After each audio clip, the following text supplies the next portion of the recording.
and they get attention. So like, go to the dollar store, grab some Sharpies and some, poster board, just make signs, go stand on a busy corner and hold signs that say Medicare for all. You're going to have people honking. You're going to have people join you. I mean, it is so much fun. I always love doing those. So we have actions every day leading up to the July 30th. And then the day after, we will be doing mutual aid in DC with bag lunches and feminine products and socks for the unhoused. So we have a lot going on. We have something big on Thursday and something big on Friday. But we are not disclosing it because we don't want like popo there. It's nothing bad or illegal or but we do have some haters out there who do not want us to succeed because we are actual volunteers and actually fight for this. But let's just say we'll be doing some civil disobedience, some direct actions, some protests. There's going to be some fun stuff. And if you follow us on Twitter at M4M4All, we'll be posting details each day. So if you're in DC area and want to join us on Thursdays, Friday, and so on, check that day. We'll be posting locations. So yeah, we definitely have a lot planned. We're excited. We've been working on this for months. So it's a lot, but it'll be worth it. What are your feelings on religion and specifically good or bad for society? I'm not a big fan. I'm a fan of religion in the Durkheimian sense, where you have social rituals that reinforce the distinction between the sacred and the profane. I have a new word for my list now. What Durkheim? Emil Durkheim. He was a sociologist in the 19th century who wrote on, amid other things, religion. Sorry. Oh, no, not at all. I'm very fond of his definition of religion because it doesn't involve anything supernatural. It's just rituals that people engage in to distinguish between the sacred and the profane. To that effect, a football game is a kind of religion, or football broadly, because people engage in ritualistic behavior with it, and they certainly distinguish between the sacred and the profane. You would call it, I suppose, acceptable or unacceptable sportsmanship, following the rules of the game. We do this for lots of stuff. I think those things are great. I think people need that rallying cry. I think people need that that symbol to work around. What I don't like is superstition, which unfortunately is just an inseparable part of most religion. I'm very much not a fan of that. I think it disrupts people's ability to think critically. Yeah, I would agree with that point. There is something even to like when people are praying, like that act of chanting together, and so some of those acts, there's a lot to that can be good, but I agree with the superstition. Yeah, because going to a political protest is a ritual that you use to reinforce the distinctions between the sacred and the profane, and I've done that. That's fine. Going to a concert, a festival, like these things can be fun. And I think they elicit sometimes really positive emotions in people. It seems to be something we need, or at least something we want a lot, because we keep building these structures over and over between civilizations and time periods. We keep doing this over and over. We find excuses to get people together into stadiums and to collectively engage in behavior to distinguish between things we do and don't like. Obviously, we like doing this, whatever. But yeah, superstition. You have a Grammy nomination? You're on a CD? I work, of all things, with a New Age project, and it was a. We don't talk about that in our house because my wife's still mad about it. Why? It was the year that Pat Metheny's record label decided we're going to enter Pat into a New Age category here for an acoustic covers album he did, and he ended up, of course, when you're in a category with Pat Metheny, chances are, I don't know, New Age, huh? Oh, Pat Metheny's in it. Poop, I'll check that box. And funny, years later, I was at a Pat Metheny show because we can't play Pat Metheny in the house here because of my wife. And I was talking to Pat after the show, and I said, "Hey, my wife's still kind of upset with you. He's kind of taken aback. He goes, before? I goes, well, that Grammy you got for the acoustic album? He goes, yeah. He said, well, I said, well, we're in a category and my wife's kind of pissed about that. He said, that was a record label. I had nothing to do with that. He's taking it serious. And it was funny. He goes, he actually wrote, sorry, Wendy. He signed the program, sorry, Wendy. Oh, that's hilarious. So I'm hoping that you're taking the summer to have fun. Yeah, definitely. I've slowed down a bit, just because I realized how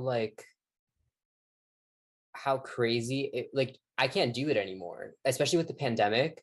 Once we were in virtual learning and a lot of activities cut out, for example, I didn't have band for a lot of it because we couldn't meet in person, and I played an instrument I can't take home. So it was oh wow, now I have these extra 10 hours in the week. And then I just got more and more used to sleeping earlier, listening to podcasts, doing things that are more not active things. And now it's I physically can't even bring myself to have that many commitments anymore, because I just know I won't be able to do it. Before I just push through it. Yeah. It's a good lesson to learn now rather than middle-aged, getting totally burnt out from career. It's good to know that balance is necessary. Yeah. Especially going into college and beyond. I know you're a film fan, and I wanted to get also, I would probably end up being a watch list for myself, but could you tell me what your 3 favorite horror movies are? I said 5 originally, but I was I'll go 3. If you have one. I like the original Night of the Demon, Curse of the Demon. I'm not sure if that's ever been remade. God, I hope not. But it's I like The Haunting of Hill House. The called simply The Haunting, the 1961 version, not the remake, which is idiotic. I like Lady in White, Frank LaLoge's film. It's a beautiful, beautiful ghost story. Takes place in a upstate New York town, and it involves a blue-collar Italian family that reminds me a lot of my own family. It's a beautiful film, and if you've never seen it, it's time you corrected that. Lady in White. That's 3, I guess. Are there any that have come out more recently? Anything that you would like or recommend? More recent ones. I like very much a film called It Follows. Okay, what are 3 of the worst horror movies? I've never seen them. You haven't? So how do you know if something's good then? Or if it's gonna be good, right? If you don't watch the bad ones.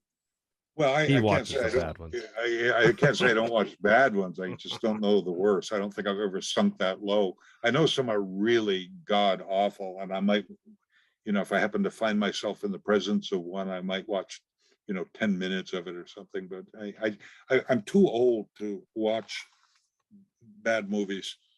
I don't have life hours to invest in those. So, but yeah, no, I can't think of any bad ones. I do have a joke. It's an artist joke. Okay. It's what I have 5 favorite jokes. It's very short. Okay. You probably have heard it because I've heard every musician joke ever made. But how many surreal painters does it take to screw in a light bulb? I have no idea. I haven't heard this. A fish.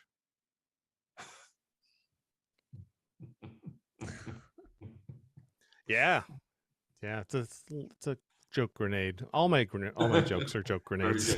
You gotta wait. Sorry, I've never heard that term. Yeah, That all my jokes are like that.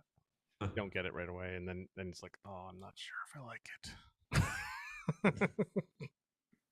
Sorry, I just had to. If I would have forgotten it, if I wouldn't have just said it. Thanks for the joke. I'll use Yeah. it. If you don't Yes, mind. please do. Definitely.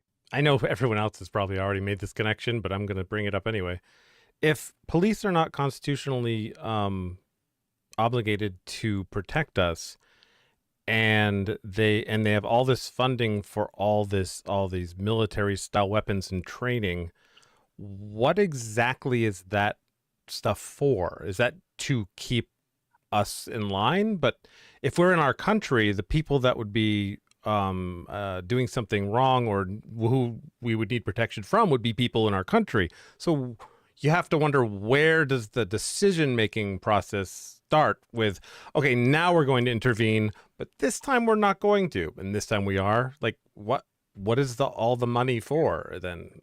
Well, it's another lever of control. I mean, if you want to control industry, if you ever try to look at innovation, hate them or love them, look at Uber and Tesla and SpaceX and all of these things. Like, unless you want to, if you don't play within the system, they're going to come after you. And they did it with Microsoft and all of that. And love them or hate them, it doesn't matter.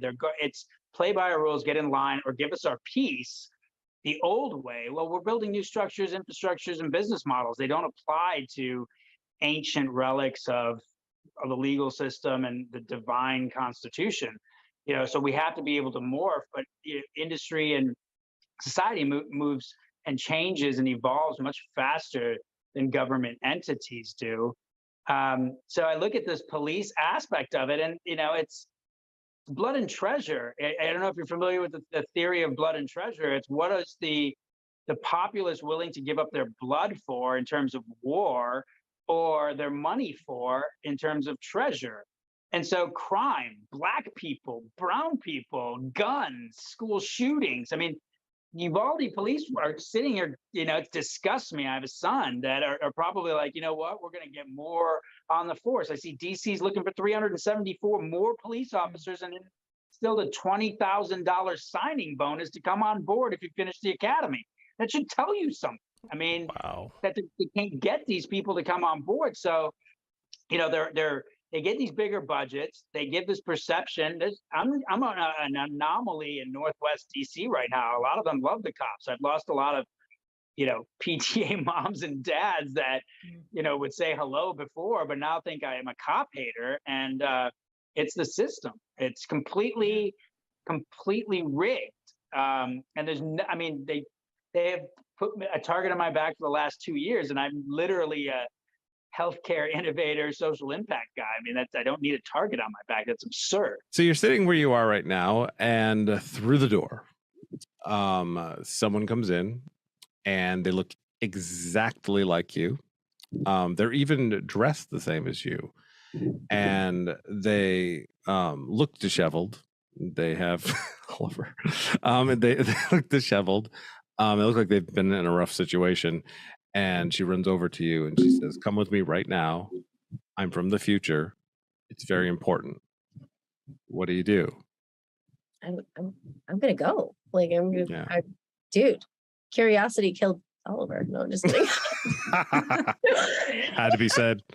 It's terrible. I shouldn't have said that. Okay. Anyway, no, I would go. Absolutely. I don't think I could not.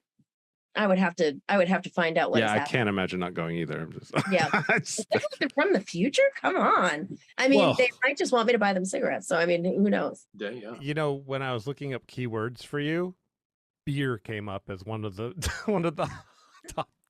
Beard or beer? Beer, like beer.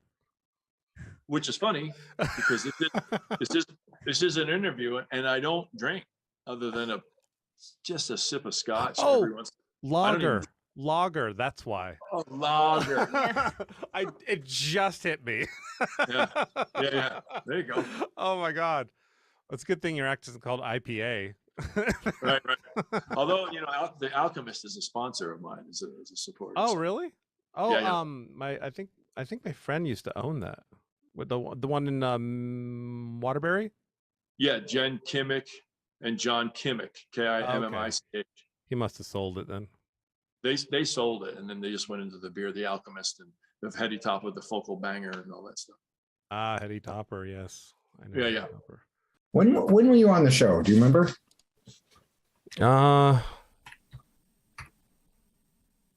No. 2000. Well, it had to be 2008. 2008. So that must have been our season 2. Oh, that I don't know. I'm not up on my lore, my Tim Cavanaugh lore of what year the season came out. Well, we might have to break up then. That's not gonna work. I know what year season 1 of Star Trek Next Generation came out. That doesn't surprise me. Oh, speaking of Star Trek Next Generation, look what just came up. Okay. You see that? Oh, are you in the Star Trek? They're naked. Why? Look at this. Yes, it's kind of warm in here all the time. Here's Ben, our director. They're not fixing the AC in here, buddy. They're not. Why does Star Trek The Next Generation remind you of this? Right, the reason why I did Thanks, that Ben, our director. Bill, what's with the patches tonight? Oh, that's gonna hurt. Oh, a little bit of privacy on there. All right. 2 minutes to air. And we got, 2 minutes to air. We got Coop here who runs all the audio. Coop, how are we doing? Nice tattoo there, buddy. And some of the students, nice butt shot, Ben. No female employees. You're working right now. This is almost like a fraternity thing where you work in your underwear right now. You learn a lot. It's so hot. It's unbelievable. All right, it is the heat. All right, let's go meet some more people. This is absolutely crazy. How you doing, Lance? Lance is running camera.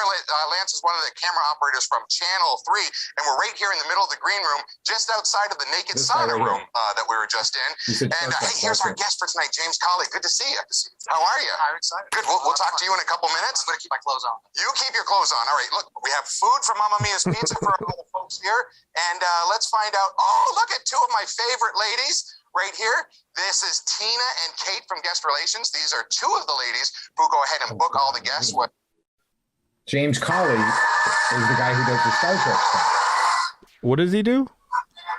You see it? Well, yeah, but what?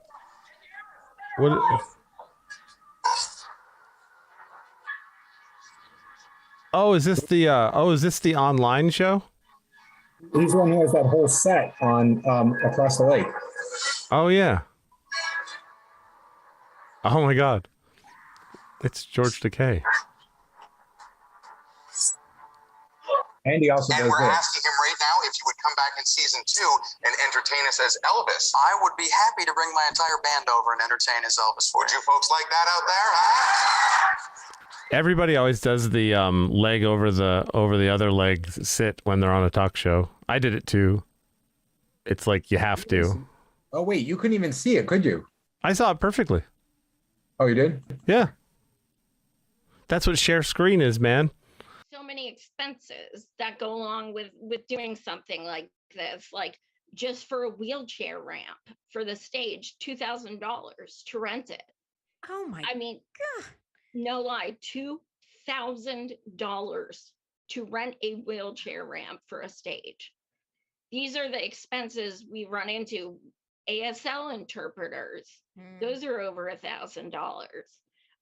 Renting speakers and sound, and I mean, there's so many, things that go into this. And we spend months trying to get like the least expensive, and stuff like that. But it's sometimes like, we just end up using our charge cards. I mean, what are you going to do? You can't go without it. So even if everyone chips in like $5 or something, it helps us so much. Yeah, when I edit, I'll put that in the description too. I think I have that link in there too, but I'll add Thank that. you. Yeah, no problem. That's wow, $2,000 for a ramp. Like, how ableist is that? It's like something someone should offer. Hey, do you need a ramp? Right? It's... Like, oh my God, it's bananas. I couldn't believe it. crazy. Yeah, that's really shocking, because you would think if you're getting a state or something else that would be a low price, like extra, they would have accommodations right for disabled people, like, oh yeah, do you need this ramp, like $50 extra, or it should be like a cheap add-on right to whatever. Oh, well, let me correct myself. It was $1,500 if you wanted the non-ADA one. Oh, why is there a non-ADA? That's what I was like. Okay, listen, do you want her to fall through or something? I don't understand what a non-ADA one. And then they were like, and you have to sign a contract and stuff. And I'm just like, and people are like, why don't you use different kinds of wood and build one and stuff. And I'm like, no. Like, it needs to be ADA. Like, this is not, like, we're talking about Reverend Annie Chambers. Okay, first of all, Black Panther, revolutionary, like, no, she deserves to have dignity and have, she deserves a throne, but, we can't afford that, unfortunately. But no, like, I know people are trying to help when they say things like, why can't you just build one? But like, it's about safety, and that is simply not feasible. We're not going to put anyone's safety at risk to save money. That's not going to happen. I noticed the other day you couldn't think of Lando Calrissian's name in Star Wars. That's it. And also, not long ago, you didn't quite understand something about the holodeck on Star Trek. And I had a question, because I think I prejudged you and assumed you were a huge sci-fi fan, and particularly Star Trek and Star Wars. I was going to ask you, Star Trek versus Star Wars, what are your opinions? But how much are you into them, actually? I don't care about Star Wars. I mean, I've watched, I think, all of the movies except for Rise of Skywalker, because I heard that it was a trash fire, and I don't care. I'm not giving them my money. They would have to pay me to see that one, judging from what I've heard. So that's one. In terms of Star Trek, the only Star Trek media that I've really consumed has been The Next Generation, which I watched a lot back in high school, like the whole show, some episodes multiple times. It's been a while since I've watched it, but I was very, very fond of that show. So I would definitely prefer Star Trek. I actually do too. And it switched for me. I used to love Star Wars more, and just as I got older and smarter, Star Trek just totally took over. It's a lot of fun. Yeah, a lot of times I'll have a client say, hey, what do you guys, I want to get a sense of when I'm producing somebody, what do you guys like to listen to? What, I want to get ideas as far as stylistically or production wise. And I've gotten turned on to some great artists. One of the greatest, the late great Kevin Gilbert. I don't know if you ever listened to Kevin Gilbert. I don't know the name. But if you've never listened to Kevin, he had a band called Toy Matinee, which is sort of more the 80s thing. Mm-hmm. Look up Kevin Gilbert. He's got an album called The Shaming of the True. What a takeoff on the Shaming of the Shrew. Yep. About the music business. Mm-hmm. Oh, okay. He's a. I would write a note, but when I'm editing this, I will get the note. Yeah, one of my favorite dead geniuses. Yeah, he was an amazing talent, and he's just one of those people that he had the voice. Great all-around musician, and he was a producer too. And great production. Just and you wouldn't have heard it unless the client told you about it, really. In fact, he's the guy who gave us Sheryl Crow. Oh, really? Cheryl was his girlfriend. He brought her into his writing group, the Tuesday Night Music Club. What? What's that? Bill Bottrell and a few other guys that were heavyweights at the time. Kevin had a little writing group, and he brought Cheryl into that, and the rest is history. Do you think that COVID is? Do you think that the lax or the raised awareness and carefulness of COVID is justified, or like, do you think that it's safer now, or do you think that everybody's just kind of like gone, whatever? Honestly, I don't even know, because it's like I hear that cases are going up, but like no one's really talking about it anymore. And when I go out, I mean, I especially when I'm going to stores or anything, I'll wear a mask, but I don't see anyone else wearing a mask. And then I'm like, wait, why am I wearing a mask? Like it makes me like feel like, oh, like I'm the only one. Yeah. a lot, sometimes my parents don't, which, you know, I can't control that. But and then sometimes my friends don't. And I'm like, oh, like you're not wearing a mask. And it's like a joke. It's like, oh, you're an anti-masker, you're, you know, like, but it's like they aren't wearing a mask. And I've heard so many conflicting things about like how effective they are, which ones to wear. It's just like at some point I'm just like, I'm just gonna wear my whatever I have, and I'm just gonna go out into the world because that's what everyone else is doing. I mean, I feel like there isn't really a lot of flexibility in what else, you know, what other options are there.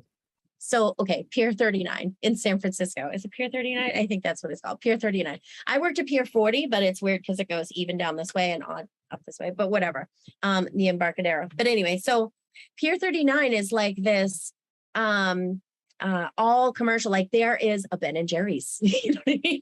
There is a what is it, Boston Lobster thing, or I forget what it is, but it's you know, it's the same company. So it's the same, it's like this.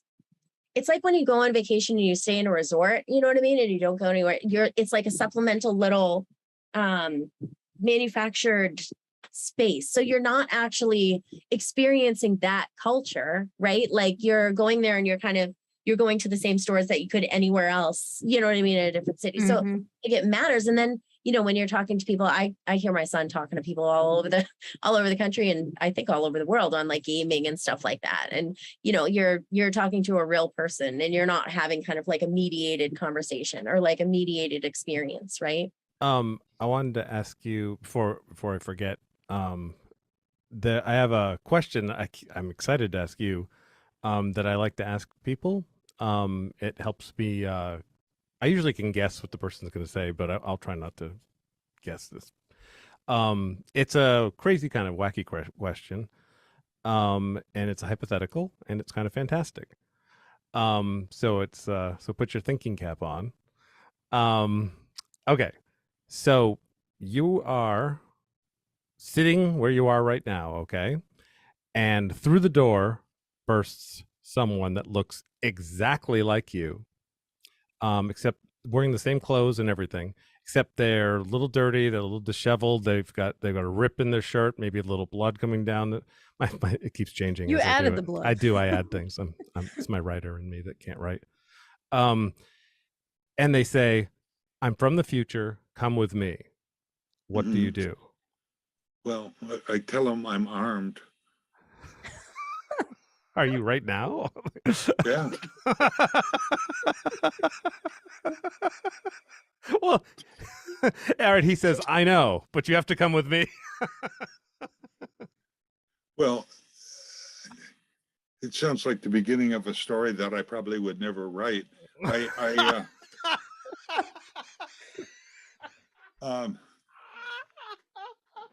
would probably tell him that I'm already moving into the future, but at my own pace. So get out of here.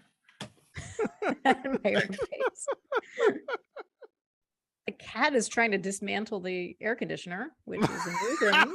So, yeah. There's an unexplained thing. Yeah.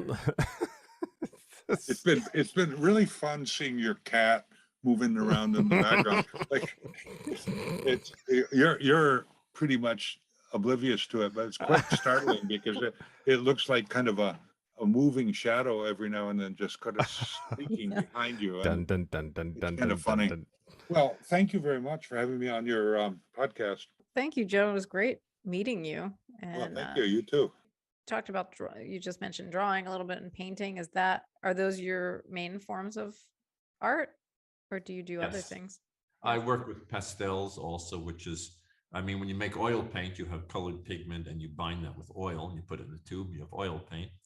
And with pastel, you take the same powdered pigment and oil and you add other chemicals, gum tragacanth and methyl cellulose and lead, and you grind them together, roll them up, that stick dries out, and then you have a pastel. And you put that stick of color on a rough piece of paper, and actually the paper, it's fine paper, but it has a rough tooth to it. How you guys doing? All right. Hi, Jason, and welcome everybody to the Human Happy Hour podcast. I'm your host, Rena Goldman. I'm here with Jason Argento, and today we are joined by Dr. Christine Gibson. a skilled trauma therapist and author of the Modern Trauma Toolkit. From cognitive techniques to mindfulness practices and somatic therapies, Dr. Gibson's toolkit provides a comprehensive guide for navigating the challenges of trauma recovery. She is a family physician in Calgary, Canada, with a background in justice work, medical education, and global health. So quite a background. We're really excited to get into it. Thank you for joining us. Oh, I'm thrilled to be here. I was just explaining I was rushing from the medical school doing some of those other aspects of my work. Yeah, it's you have quite the resume when you look. It's very impressive. Yeah, when I was preparing for it, I was I actually ended up running everything I have on you through Claude 3, and it made like practically a novel for your bio. Like at the very bottom. God, yeah, it's like, oh my goodness. And then we tried to shorten that into an intro, and then Rena just wrote it from scratch. So there's also an actress named Christine Gibson, so maybe they threw some of her stuff in there too. I did not do any acting. Oh no, that wasn't any acting. I didn't just ask it randomly. I take information that I go and research from you and plug it into it.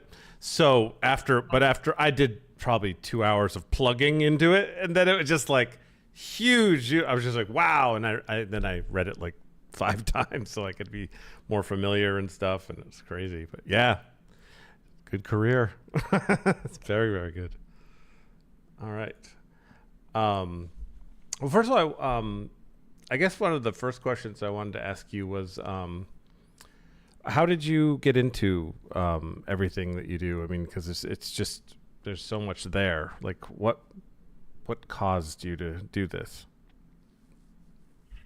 It's really funny that you should ask that specifically today, Jason, because I just finished a doctorate in something called autoethnography, which basically means you're trying to figure yourself out. So ethnography is like looking through cultures, and auto is self. So I just did an autoethnographical doctorate trying to figure out, well, what is it that drives me? What is the thing that I do that's unique? And what could I do in the second half of my career to make an impact? So the answers to that question are so many. Like we can talk about childhood and ancestral trauma. We can talk about my very strong connection to health equity, which I think relates to being Ukrainian and Scottish, and just having that awareness of scarcity.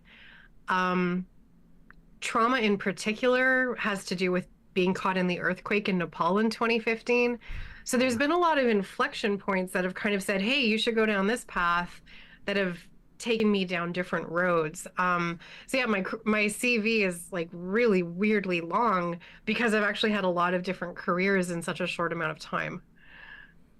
Wow. So I work by day, in addition to this work, I am in like medical writing, journalism, and so forth. And I've interviewed like hundreds of clinicians. And what was so fascinating to me about your career is a lot of people do not talk about the health equity pieces and the ways in which trauma is really like perpetuated and so hard to get out of, because if you can't change all these systemic issues, then people are just re-exposed to it over and over and over again. And so much of the mainstream discussions in psychology, psychiatry is like either you're broken, take these meds, or you've got to do more self-care. Like it's, especially in like the US, it's very like you, there's something wrong with you. And I'm always saying, and I'm not even I have no degrees, I just talk to a lot of clinicians, and I'm like, but have you seen society? So I'm really interested in listening to your takes on that. Yeah, I think one of the things that differentiates those of us who do work in health equity, and this group at the medical school, we were all a panel of docs doing equity work, and I think we're more systems thinkers. So we're not just looking at the one person in front of us who has a problem. We're looking at, well, what are the structures around them? Like the environmental structures, the political structures, the financial issues, like all of these things that are causing the problem. So we don't believe that problems just arise out of nowhere. And that's ultimately why I started doing more trauma work, is because the more that I investigated downstream effects, or what was the root cause of a lot of what we see in medicine, it turned out to be trauma. So as in Canada, physicians are free, but a lot of the really good mental health clinicians, they're not free. So I thought, I guess I better train as a trauma therapist because I'm a free resource for patients in need. But a lot of it is trying to move downstream and try to figure out, well, what is the thing that's causing all these problems? And inequity is a big one. Trauma is a big one. And I think for those of us looking at systems, these are obvious intervention points. So I know, but could you explain what, for people that don't know, what health equity is?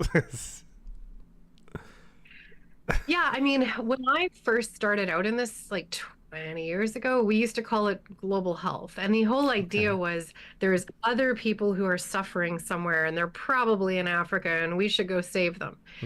That has changed dramatically in 20 years, where we now recognize basically anywhere where there is inequity, where people have high resources versus low resources. Some of those resources can be financial, but sometimes it's like health literacy. Do you understand what your doctor is telling you? Do you have access to like healthy nutrition? Are you working 3 jobs, or can you actually get a good night's sleep?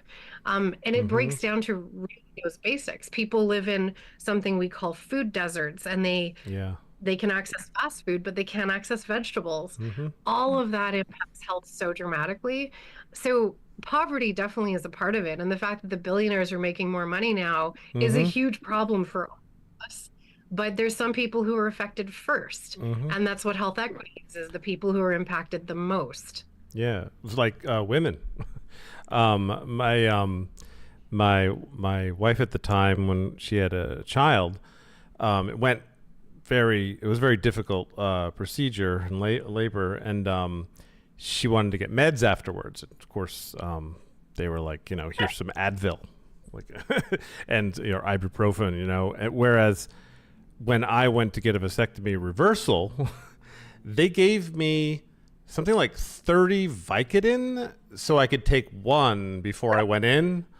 And I was just like, I never even went and got it filled because I didn't know why I even needed it, but turns out I did, but I didn't. But anyway, but yeah, and I was just like, and so we were just talking one time, like, how do you not have like all these meds? And it's like if men gave birth, I think that it would be different. I really do. You totally nailed it. And that's a really good perspective on equity too. There's one word that I really love that I learned about after medical school was something called intersectionality. And this was coined by a lawyer named Kimberly Crenshaw, when she noticed that if you're Black, you get treated differently by the court system. And if you're a woman, that's also true. But if you're a Black woman, it compounds additives. Intersectionality recognizes all of the different social positions we have that might create inequity or give us privilege. And so we're sometimes loath to admit that we have privilege, but it's important for us to recognize the ones that we have and to try to figure out how can we leverage our privilege to benefit the ones who are still dealing with inequity. And you would think that in modern times, with all of the vast resources that we have, that this would be improving, but it's actually getting worse.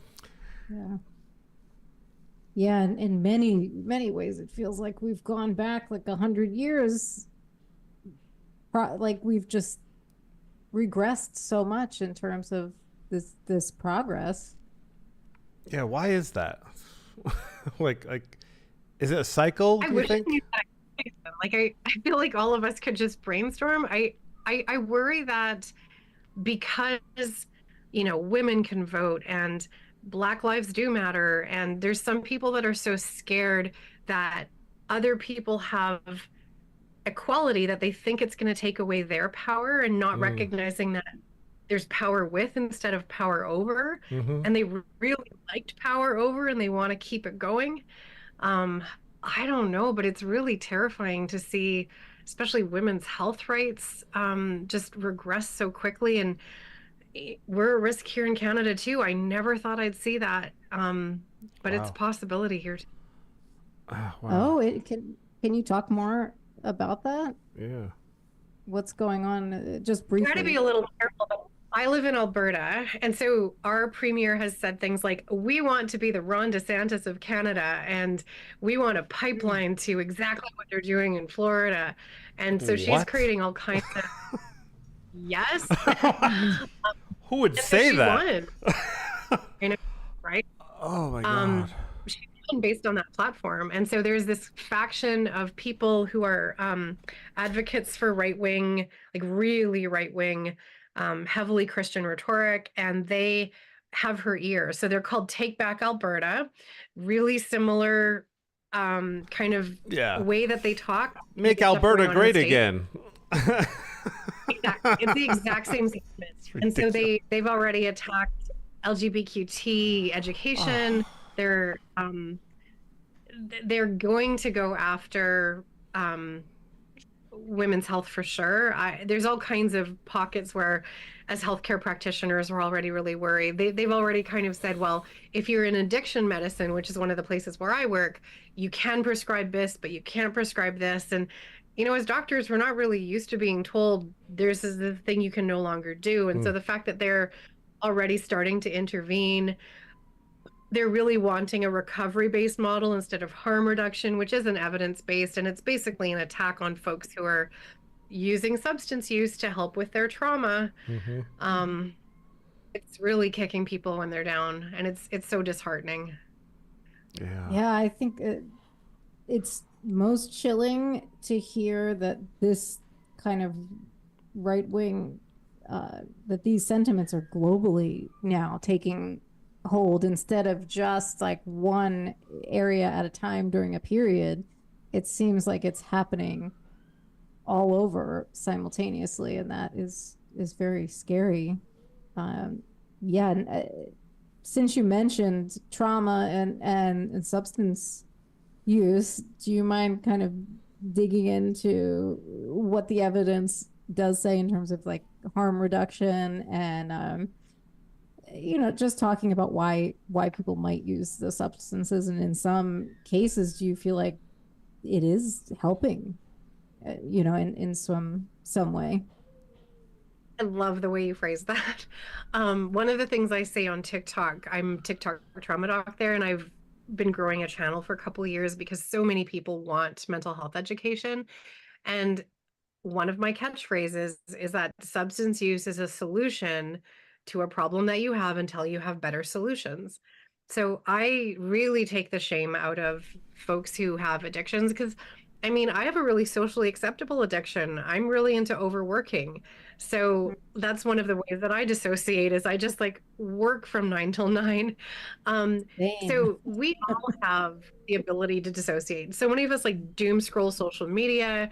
The number of women that I see in their 40s who are drinking a bottle of wine or more every day, it's rampantly increasing. And this is how we're trying to figure out how to cope with life. And then there's some people who take fentanyl. So none of us are all that different.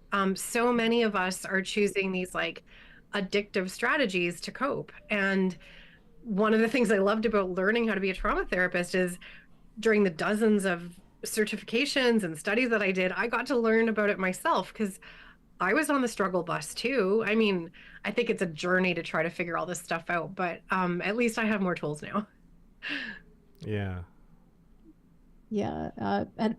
And when you mention all that, and we think about like just the, you know, 40-year-old woman like drinking a bottle of wine at night, like a lot of it is, how do you cope when you can't change things, like, right? Like you can't, like if you can't change that you're working 3 jobs, or you can't, like there are certain life circumstances that people just, it's not your fault and you can't necessarily get out of it. And so it almost, to me, feels like a privilege to even try to unpack trauma and treat yourself or heal in some way. And so how do we deal with that? I guess.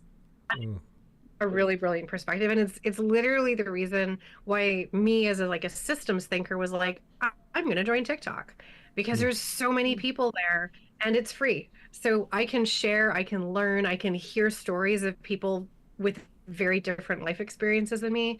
People think TikTok is a bunch of dances, and it's not. There's so many amazing mental health educators on there, so many social advocates. So I learn about a lot of things on TikTok. Frankly, I think that's why some of the politicians are scared of it. So I jumped on there to say, well, how can I contribute to that ecosystem? And one of the reasons I wrote the Modern Trauma Toolkit was my patients were constantly saying, well, what's a good resource for me to learn about stress and trauma? And I didn't have a really great resource to give them that wouldn't be triggering or maybe too academic, like just written in a really heavy way. So I wrote this at what I was hoping was like a grade 8 level of education. Anyone could understand it. And my goal is to get tools into people's hands, not just like one individual trying to sort out their own nervous system function, which is important and amazing when you can do that. But also, how can we collectively figure out these systemic issues? So what is it within like racism and sexism and ageism and medical trauma, ableism, all of these things that really need to be solved, and we can only do that together. So I tried to explore some of those like system level solutions too, and what kinds of policies create trauma. A lot of the stuff we've talked about already. So something like harm reduction means I'm going to meet you where you're at. So you are actively using, unless like you can't actually have a conversation, I'm still going to show up and I'm going to meet with you and we're going to do the best we can with the situation we're in. And the more that we have dealt with these big things like pandemic, climate emergency, the more that we're just like, wow, we just have to be where we're at because this is never going to look perfect. Do you think that people on the right actually want to save and help people that they say ridicule? Because I don't think all of them want, my opinion is I don't think they all want to admit it. That's why most of their arguments make absolutely no sense. Like, I feel like some people I argue with, if they just said, look, I hate people that are not like me, we'd be done arguing. You know what I mean? But they always seem to say weird things like, no, because of this, no, because of that. I'm like, but that doesn't make any sense. And I'm always trying to get them, just tell me you're a racist and we won't argue anymore. I won't want to really talk to you, but just say it, or a bigot or whatever it is. Do you think that's right? Or do you think that, is there a way to talk to them? It is such a complicated thing in my head right now, Jason, because like I do try to talk to people of all backgrounds, and I live in Alberta, so I'm bound to have patients who are ultra conservative, and I have to find a way to like for us to find shared values and shared meaning. For me to try to figure out what is their like goal when it's something that I don't necessarily understand and sometimes don't necessarily agree with, but still have to give them unconditional positive regard. So one of the things that I've come to believe is that a lot of people who are fighting pandemic measures, who are trying really hard to stay racist, even though right now in modern times that's pretty unacceptable, they are fighting because their nervous system is actually stuck in fight and flight. So they are actually really, really scared, and they're generally operating out of fear. So I can show more compassion to those kinds of responses when I think of it as fear-based instead of anger-based. Underneath anger very often is either hurt or fear. And they're usually not willing to talk about the ways that they feel vulnerable. I feel vulnerable to losing power. Like I'm an older white guy and I've always had all the power. I'm always the leader in any room.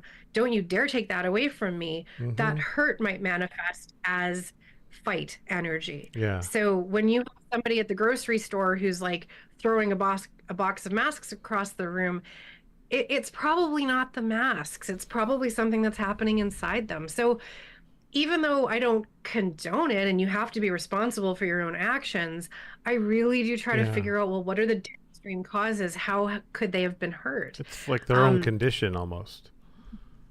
Yeah. And I don't want to pathologize everybody because like trauma is not at the all things, but there's a lot of people who are stuck in fight and flight and it has nowhere to go. They have so much of that restless tension. They feel afraid, but they can't put their finger on why.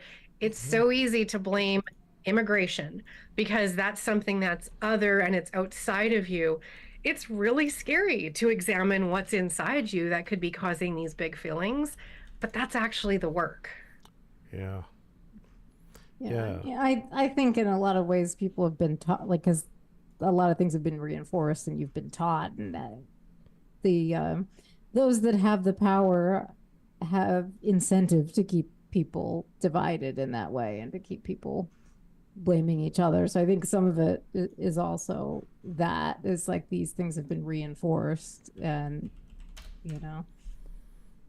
Well, and we won't look at them. So a lot of the people who are making these arguments are the billionaires, and they're like, I'm not your problem, it's the immigrants. But yes, dude, it's you. Like, there should not be billionaires. So the people who are making these decisions on our behalf, they tend to be really wealthy people who are afraid to give up power. So they have to give us a scapegoat to be angry at. And that's what worsens inequity, is because we start to buy into it and be like, oh yeah, it's totally okay that they are in trouble. They are going to be us soon enough because, you know, there's a finite amount of resources. Yeah. I read this study a while ago. It's from Harvard and UCLA, San Diego. And it's about the amygdala. Does this ring any bells for you? Where they've found that conservatives have generally have an enlarged amygdala, and the amygdala is now this is just me telling you that I read something. Everyone do your own research, but that the enlarged amygdala actually is a cause for fear and disgust and repulsion, which is disgust. Have you heard anything about that at all? Like, or is it something just it's on Psychology Today? So I can't wait to read it. That's really interesting. But it actually lends credence to my theory. So the amygdala is, think of it like your smoke alarm. So every message that comes into your brain is coming from either your outside environment or your inside environment. When it's inside, we call it interoception. And it's basically just like your body's telling your brain what's up. Like, hey, I gotta pee, or aren't we hungry? And those are the inside messages. It tells us about pain, and emotions are made that way. So emotions are made when we have certain symptoms and our brain interprets those symptoms as an emotion. So those are all the inside messages. And then there's the outside messages.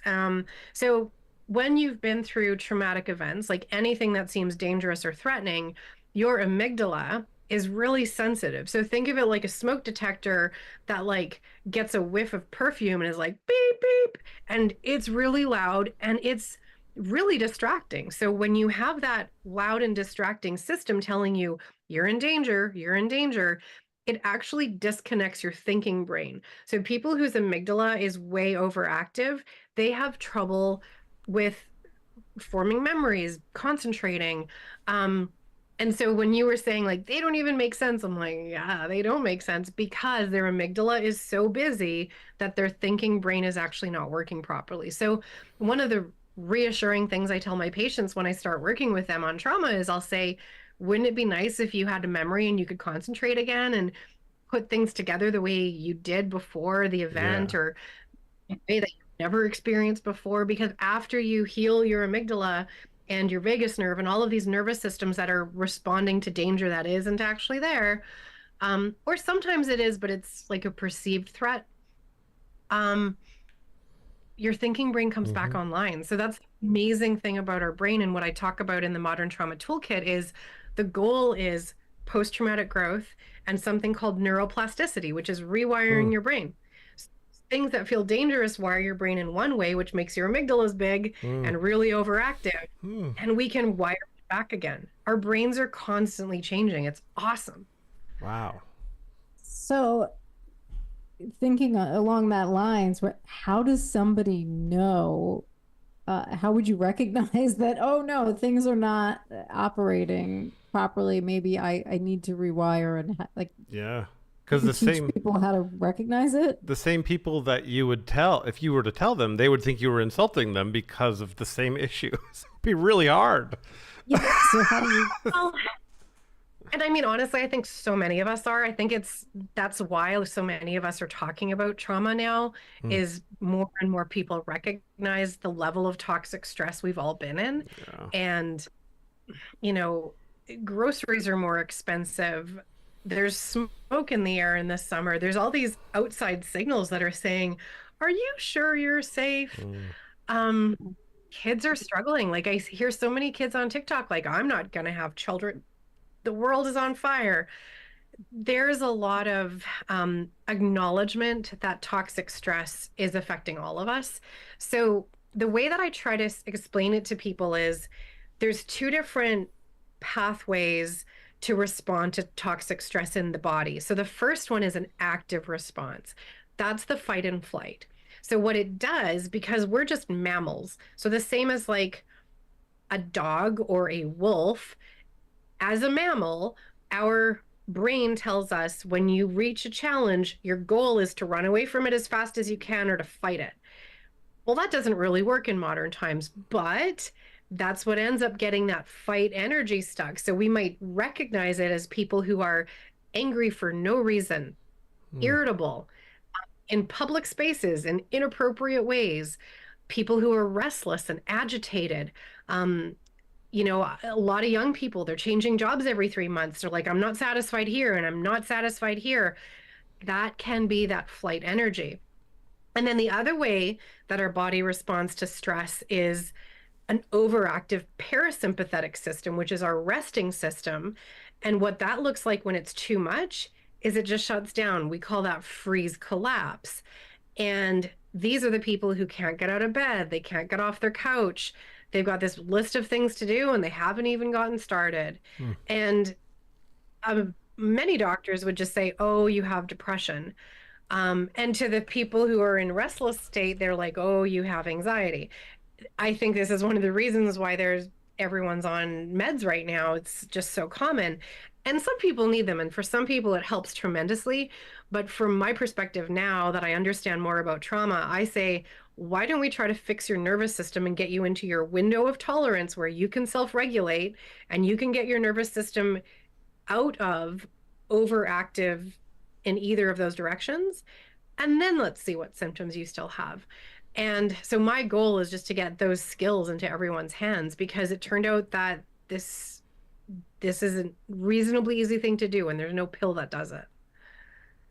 I love hearing a clinician say that, because I almost never hear that. And I know like pharma just has such a grip, especially in the US, that you're hard pressed to hear many people.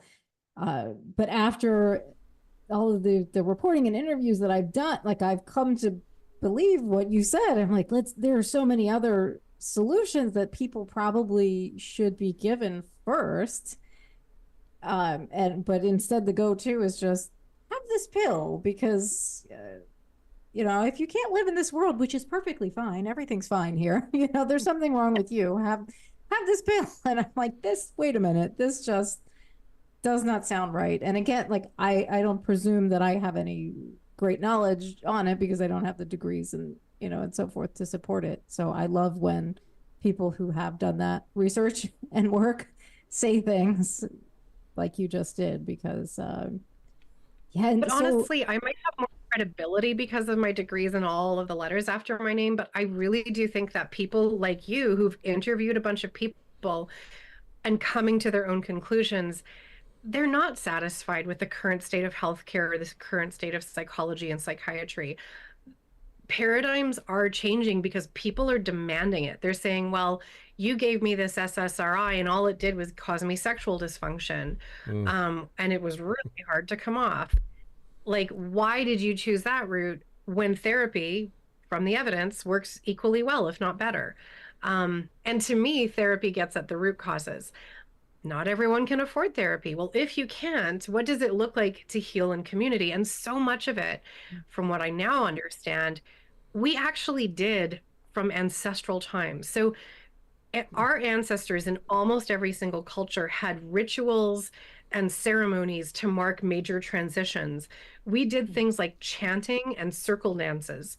There is evidence based to show that chanting intervenes with vagus nerve regulation. So for a few reasons, you're out breath when you lengthen it. So when you exhale longer than you inhale, you're actually changing the balance between your sympathetic and parasympathetic nervous systems. And when you vibrate your lungs by humming or singing or chanting, you're actually vibrating the sac, the pleura around your lungs, and that is right up against your vagus nerve. So what if all of our ancestors were onto something, because so many of them were religious or spiritual, or so many of them had these just community-based ways of being in the world that were already deeply healing. So one of the things I did in the Modern Trauma Toolkit is I tried to say, well, what do other cultures know about healing? And what does our innate mechanisms already know that we've been socially conditioned to forget? And it turns out a lot of the ancestors, they lie inside of us, and our ancestors knew it. Traditional Chinese medicine gave us tapping, which is one of my favorite forms of trauma therapy. It's self-acupressure.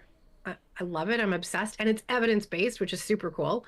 We can tremor the same way. Like I have a dog companion. I heard one of you had a little barker in your room. He will shake his little body and totally recover from stress. Humans can do that. So yes, I went mine and learned does that too. I tell him to shake, like, and I can tell that that's what he's doing. It's a release. And I will tell him sometimes, if you see the first stand up, I go, shake it off, Charlie, shake it off, you know, and he does. And humans can do it too. And I Yeah. didn't know that. We don't learn this in medical school. And I would love if we taught this in schools. Yeah. So one of the things I just started this year was a company called Safer Spaces Training. And we're trying to get this knowledge into workplaces and professional bodies, like not just doctors and nurses and psychologists, but like realtors and lawyers and dentists and massage therapists and anybody who's having to deal with the public. The public is dysregulated, and we need these skills, all of us. that's such a wonderful thing, because yeah, if you've ever worked in customer service or sales in any way, I mean, I years ago sold furniture, and it would become a therapy session, and you would watch like spouses completely melt down in front of you and go, equipped to deal with this. Why is this happening? So yeah, I mean, I think if we all just had those tools and people knew how to just speak to each other and understand and diffuse, yeah. And so much of it is figuring it out for yourself, because we have these little brain cells called mirror neurons where we can actually co-regulate, which means if somebody else is in their window of coping, it's a better opportunity for us to do the same. And it's one of the best skills that we learn as a therapist is, how do I regulate my own nervous system so that you have a better chance of regulating yours? Because if somebody's in front of you screaming and shouting, it's pretty hard not to get activated. Yeah. I've been terrible at that for most of my life, but I'm learning. So this is the kind of stuff that the more that we figure it out for ourselves, the more that our community benefits. So what, for people watching, what might be like the human equivalent of the dog, like shake it off? Like, what is something that you recommend that somebody could do if they're having that like high stress moment? So it's a practice called tension releasing exercises, or TRE. It was created by a social worker named David Rosselli, who's in the States, but he was working in war-torn environments. So he recognized, he was in a bunker, I think in Lebanon, the people who were tremoring naturally during the bombs, they didn't go on to have PTSD. So then he tried to figure out, because he was also a body worker, I think he did rolfing. He tried to figure out, well, if people tremor naturally when they're really stressed out, how can we elicit it? How can we help people learn how to tremor? And so it's not like you're deliberately shaking something. You're not kind of moving your hand or jittering your leg. The tremor that he teaches us how to do in TRE actually comes from inside. It's inside the psoas muscle, which is in the bowl inside the abdomen. And he teaches us how to exhaust the muscles around it so that the psoas muscle starts tremoring. And of all the people that I've taught how to tremor, I even have it on my TikTok channel. So there's a folder called Healing Skills. There's 3 different videos. Watch those videos. You can probably figure it out. There's a whole chapter in the Modern Trauma Toolkit. And then there's a QR code in the book where you can also get a 20-minute video. Literally anyone can tremor the same way your dog or your horse does and shake off stress. So I tell my folks who are really tense, 2 or 3 times a week before you go to bed, shake off that tension. And just like you tell Charlie, your dog, or my dog Fife, they can shake it off. And I sound like Taylor Swift. But it is I was something thinking that, but I wasn't. Totally capable of. Oh my God. So what's that look like? You say that, but now I have a visual, and is it just like, you know what I mean? Like, fix my visual. I'm not sure it's right. The way that it generally looks for people is your psoas muscle tremors. And so that's the back body. So most of us, we are way more involved in flexing and moving our front body because we are forward benders, sit in forward positions. It's very rare for us to release the back body. So what he teaches us is to do lunges and a wall sit and all kinds of different exercises that exhaust our hip and our leg muscles. And that kind of involves our psoas because the psoas inserts itself on our thigh bones around the front. But we can't really knead into it. We can't knead it with our thumbs. We can't push into it easily unless you're a really good massage therapist. So the way that we can release the psoas is by exhausting all of the surrounding muscles, and then in 2 different positions, either within the wall sit or we lay down on a carpet or a yoga mat and we just bend our knees. And then the psoas muscle will kind of start wiggling our knees. I've been tremoring for probably 4 or 5 years now. So when I do it, I don't have to do the exercises anymore. I just put myself into a yoga butterfly position and my body just starts tremoring because it knows how to do it. And for me, I generally get like my shoulders will start shimming, like the whole back body will release for me now. I do it if I have insomnia, like if I can't shut my brain off and my body feels really tense and restless and I find myself flip-flopping like pancakes in my bed, I'll get out of bed, do tremoring for like 5-7 minutes, pop back into bed and fall right asleep. And you teach this on your TikTok? I do it on TikTok. I have a chapter in the book with a accompanying video. Super easy thing to learn. There's a link in the description, just so you know. Illustrations in the book. So with all of the body-based techniques, I wanted to make sure that I had illustrations, and then on the QR code, you can download those illustrations so you can have it on your phone. What I want is for people to have these things at their fingertips. Like if you've learned how to tremor, but you're not totally sure how, you can pull up the illustrations and it's on your phone. If you want to do tapping for big emotions, like you tend to getting anxious, you can pop into the bathroom and do a tapping sequence in a couple of minutes and go back into your board meeting and be regulated again. And I just want everyone to have these things. If there are any conservatives that have made it this far, they think we sound like so woke. And how do we not sound crazy to them so we can get them to try stuff like this? Because like I just feel like I'm like really intrigued, and I'm thinking of my sister who's she would just be like, oh God, it's these people, they're so woke and blah blah blah blah. Like, how do I get through to people? Well, I think that's why I get to leverage, like for me, it's the credentials. Like I'm a doctor. I'm actually a double doctor now because I have both the MD and then a D Prof. I have a master's, and I have a bunch of other random letters. So one of the reasons why I've got so many credentials is because people tend to listen. Like I'm an expert in lots of stuff. Even though I study somatic and ancestral practices, I know as a Western trained physician, the evidence behind it, the physiology behind it, and I can say, you have a dysregulated nervous system. This is an amazing, easy practice that you can do and you can teach your kids. Aren't you feeling super stressed out? Yeah, me too. We find those common values and common experiences because conservatives are super stressed out too. Yeah, I'm sending your link to a bunch of people, just so you know. I'm gonna find the right videos on your TikTok and send them, and with a very nice message. I'm gonna try to be. Well, one of the ones that really blew up was cognitive. So a lot of the skills that I love are body based, but one of my super viral videos was something called affirmations. Have you guys heard of that? I don't think so. Is it affirmations or affirmations? Affirmations. Oh no, I have not. Yeah, I've written on affirmations. I haven't heard this one. So affirmations are when you say things like, I deserve good things, amazing things happen to me, I am safe. Like all of those would be affirmations where you just make a statement that you want to be true. And sometimes you feel like it's true and sometimes you're not quite so sure. But for a lot of us who've had trauma or toxic stress, when you say an affirmation, it actually sounds like you're gaslighting yourself.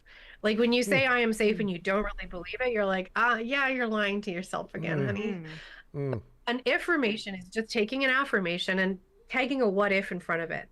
And sometimes you have to say, what if I can imagine a time in the future where I believe? And all you're doing is you're just tiptoeing towards an affirmation. So one of my super viral videos on TikTok was just me saying, try affirmations. What if I deserve good things? What if I could imagine a time in the future where I feel safe? And all you're doing is planting seeds of possibility. So trauma responses kind of send us down one path. We go to fight and flight, we go to freeze collapse, we go to this like go-to, and it's actually a reflex. We don't involve our thinking brain in that process. Affirmations let us choose new pathways. What if I could believe something different about my future? What if I could believe something different about my ability to heal the past? Because so many of us are stuck in that reflex. And I think even with conservatives or liberals, all of us kind of get stuck in our ideologies, and the healing is flexibility. What does it look like to change our mind? What does it look like to try different ways of being? And the more that we're flexible, the more that we're not stuck in these trauma responses. I won't talk about conservatives anymore.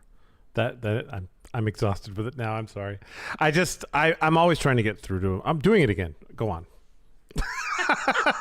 You have a lot of people in your life that think differently from you. Yeah, and it's frustrating. So I'm always trying to figure out a way. And lately I've been feeling really negative and just being like, you know what? Maybe it's just a fight. I want to fight. Maybe it's just fighting. And it's felt better, but I don't think it's the correct way to go.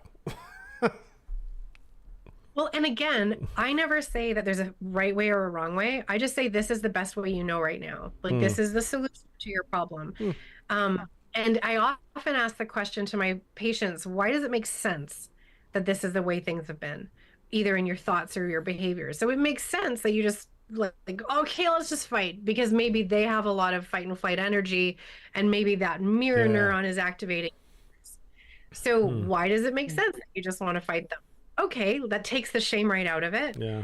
And then what other responses are available? What's the flexibility that's available to you? For me, the first step is always compassion and self-compassion. So self-compassion is like, oh yeah, it is frustrating to deal with people who don't think the same way I do. And then compassion for others is like, okay, why does it make sense that you've gone down this pathway?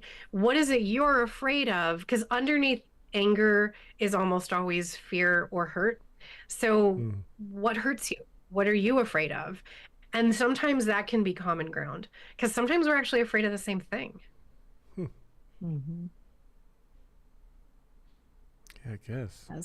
So we haven't, this is one of my favorite subjects to talk about, but like trauma. And we haven't, huh? I mean trauma? Childhood trauma. Yes. Because lately, the more that I've been discussing with people, just everyday people and clinicians and research, it seems like so many roads lead back to childhood trauma. And what I've been noticing now is there's a big amount of like awareness, I feel like, in like millennials and younger generations, and then kind of combating like their parent generation, particularly like the millennial versus boomer, and the ways in which like some of the things that have come to light the traumas are like are shared, like this was just the way boomer parents parented and that was traumatic for millennials, and then other things of course are unique to like that family structure. And so I'm curious, from your perspective, what have you encountered there? Do you work with people with a lot of childhood trauma, and what's your perception of this kind of larger conversation that's been happening? I mean, I'm super glad we're having the conversation. Of course, there's a backlash and people are like, well, not everything is trauma. But to me, like, a lot of things are, and it's about time we had the conversation. So underneath a lot of addiction is trauma. Underneath a lot of fear and anxiety is trauma. And underneath a lot of like relationship issues is trauma. So and sometimes we can call it trauma, sometimes we call it stress, but I mean, trauma is when your body goes into overwhelm and goes into fight, flight, or freeze. But for a lot of, let's say, female identifying folks in society, we're taught to be people pleasers, and we were socially conditioned be smile all the time. Like the number of times me as a doctor who's like walked out of a really traumatic experience and into the next room and they're like, oh, smile, honey. I'm like, I'm gonna throw so we become fawners. So fawn is a behavioral response to trauma where we try to please everybody. And that's basically us being like, well, if I'm really nice to you, could you please not hurt me? And it makes sense that we show up in that way, both because of social conditioning and also it might be protective. But so many of our behavioral responses are actually protective, but then we kind of shame the person for having it because we're like, well, what's wrong with you? A much better question to ask is, what happened to you? Like, why does it make sense that this is your thought and behavior pattern? And then what else is available to you that still keeps you feeling safe? That's the thing to understand. When I first started looking at trauma, so like after the earthquakes and just recognizing how many patients in my practice had it, eventually realizing that medical training is super traumatic and my first hospital-based job was horrifyingly traumatic. All of that helped me do deeper dives into the research. And it turned out that the big research paper proving all of this came out the same year I graduated medical school, so like 99. And it was called the ACEs study. So Adverse Childhood Experiences Study, conducted by an internist in California. He surveyed 10,000 people from middle-class families in the Kaiser Permanente network. And he just asked them 10 questions about different childhood experiences they might have had. He picked them kind of randomly, so he didn't actually cover everything. So it's not a great screening tool, but it turned out that it was way more prevalent than he would have imagined. And the weirder thing is, not only did more people have these experiences, but every single disease that he studied, whether it was diabetes, heart disease, asthma, physical conditions, mental health conditions, depression, anxiety, addiction, suicidality, or social conditions, poverty, early pregnancy, every single thing he studied had an exponential increase for every number of those 10 that he elicited. So if your ACE score is 6, it lowers your life expectancy by a certain number of years. If it's 10, way more. I'm working with the loveliest person who is very young and was diagnosed with cancer recently. And she said to me, well, that makes sense. My ACE score is 10. I knew I wasn't going to live long. And I'm like, oh God, no, honey, like this is public health. This wasn't about you. You and I were recovering. This was not your story. So even though that's a public health look at childhood trauma, it's not an individual story. And that's what I want to get out to people is like, even though your brain has changed because of what you've been through, you can change it again. Yeah. And people's trauma, like one of the things I think I believe we need to figure out is how to accept other people's trauma as real, even if we don't think it would have been traumatizing to us. Because I think a lot of people will go, so your dad yelled at you? You know, like, yeah, it was my trauma, thanks. And you had yours. And we should actually care about each other's trauma. Well, and people are now actually willing to talk about the impacts, whereas the boomers were just told to stuff it. Yeah. Like now that I talk to my parents about childhood trauma, I mean, I can't go into details, obviously, but there was all kinds of trauma in the boomer generation, and they were just told to swallow it and suppress it. So that's the skill that they learned, and they learned to do it really well. And many people have learned to suppress it. It's super interesting because you can have a family of 3 kids who all were in that same environment, and one of them would have the symptoms of complex trauma and the other 2 might not.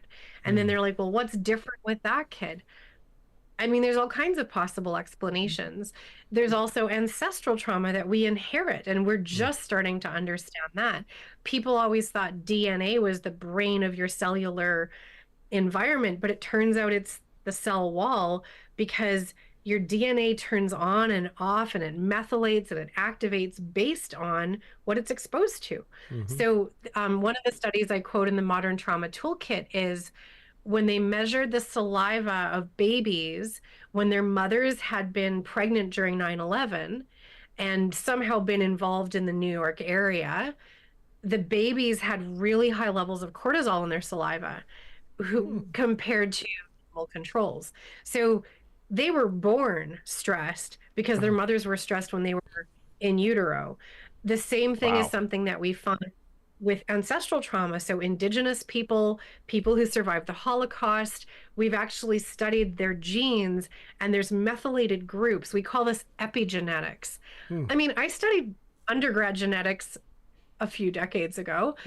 This was not something we knew about. And so science has totally evolved to explain to us, well, why, when these indigenous people were put in residential school and, you know, taken into the foster system and this attempted cultural genocide, why are they still suffering generations later? They actually inherited changed DNA. So just to clarify, that means that external events that happen to you can alter your DNA, then pass it on to your children? Whoa. Yes. Wow. So one of the reasons why you should do this work is to not fuck your kid. Yeah. You said I could swear. You totally can swear. Yeah, wow. Oh my God. That's so nuts. So what, once you know all of that, and like if you have some of those backgrounds, what can you do to mitigate the trauma that does get passed down to other generations? And that's the good news. The more that we've learned about how trauma affects us, we've been also learning just as quickly about how to heal it. So there's 2 different approaches. We've alluded to it, but one is cognitive or top down, and that's using your brain to affect the mind-body system. The other is somatic or bottom up, and that's using the body to affect the mind-body system. In my perspective, and lots of other like big trauma names like Peter Levine, Pat Ogden, Bessel van der Kolk, we believe that the body is the best doorway because, like we said earlier, when your amygdalas are really firing and that smoke detector is blaring and saying you're in danger, it's kind of hard to use your thinking brain. So I was told as a doctor, like CBT is the best thing to do. Cognitive behavior therapy works for everybody, for everything.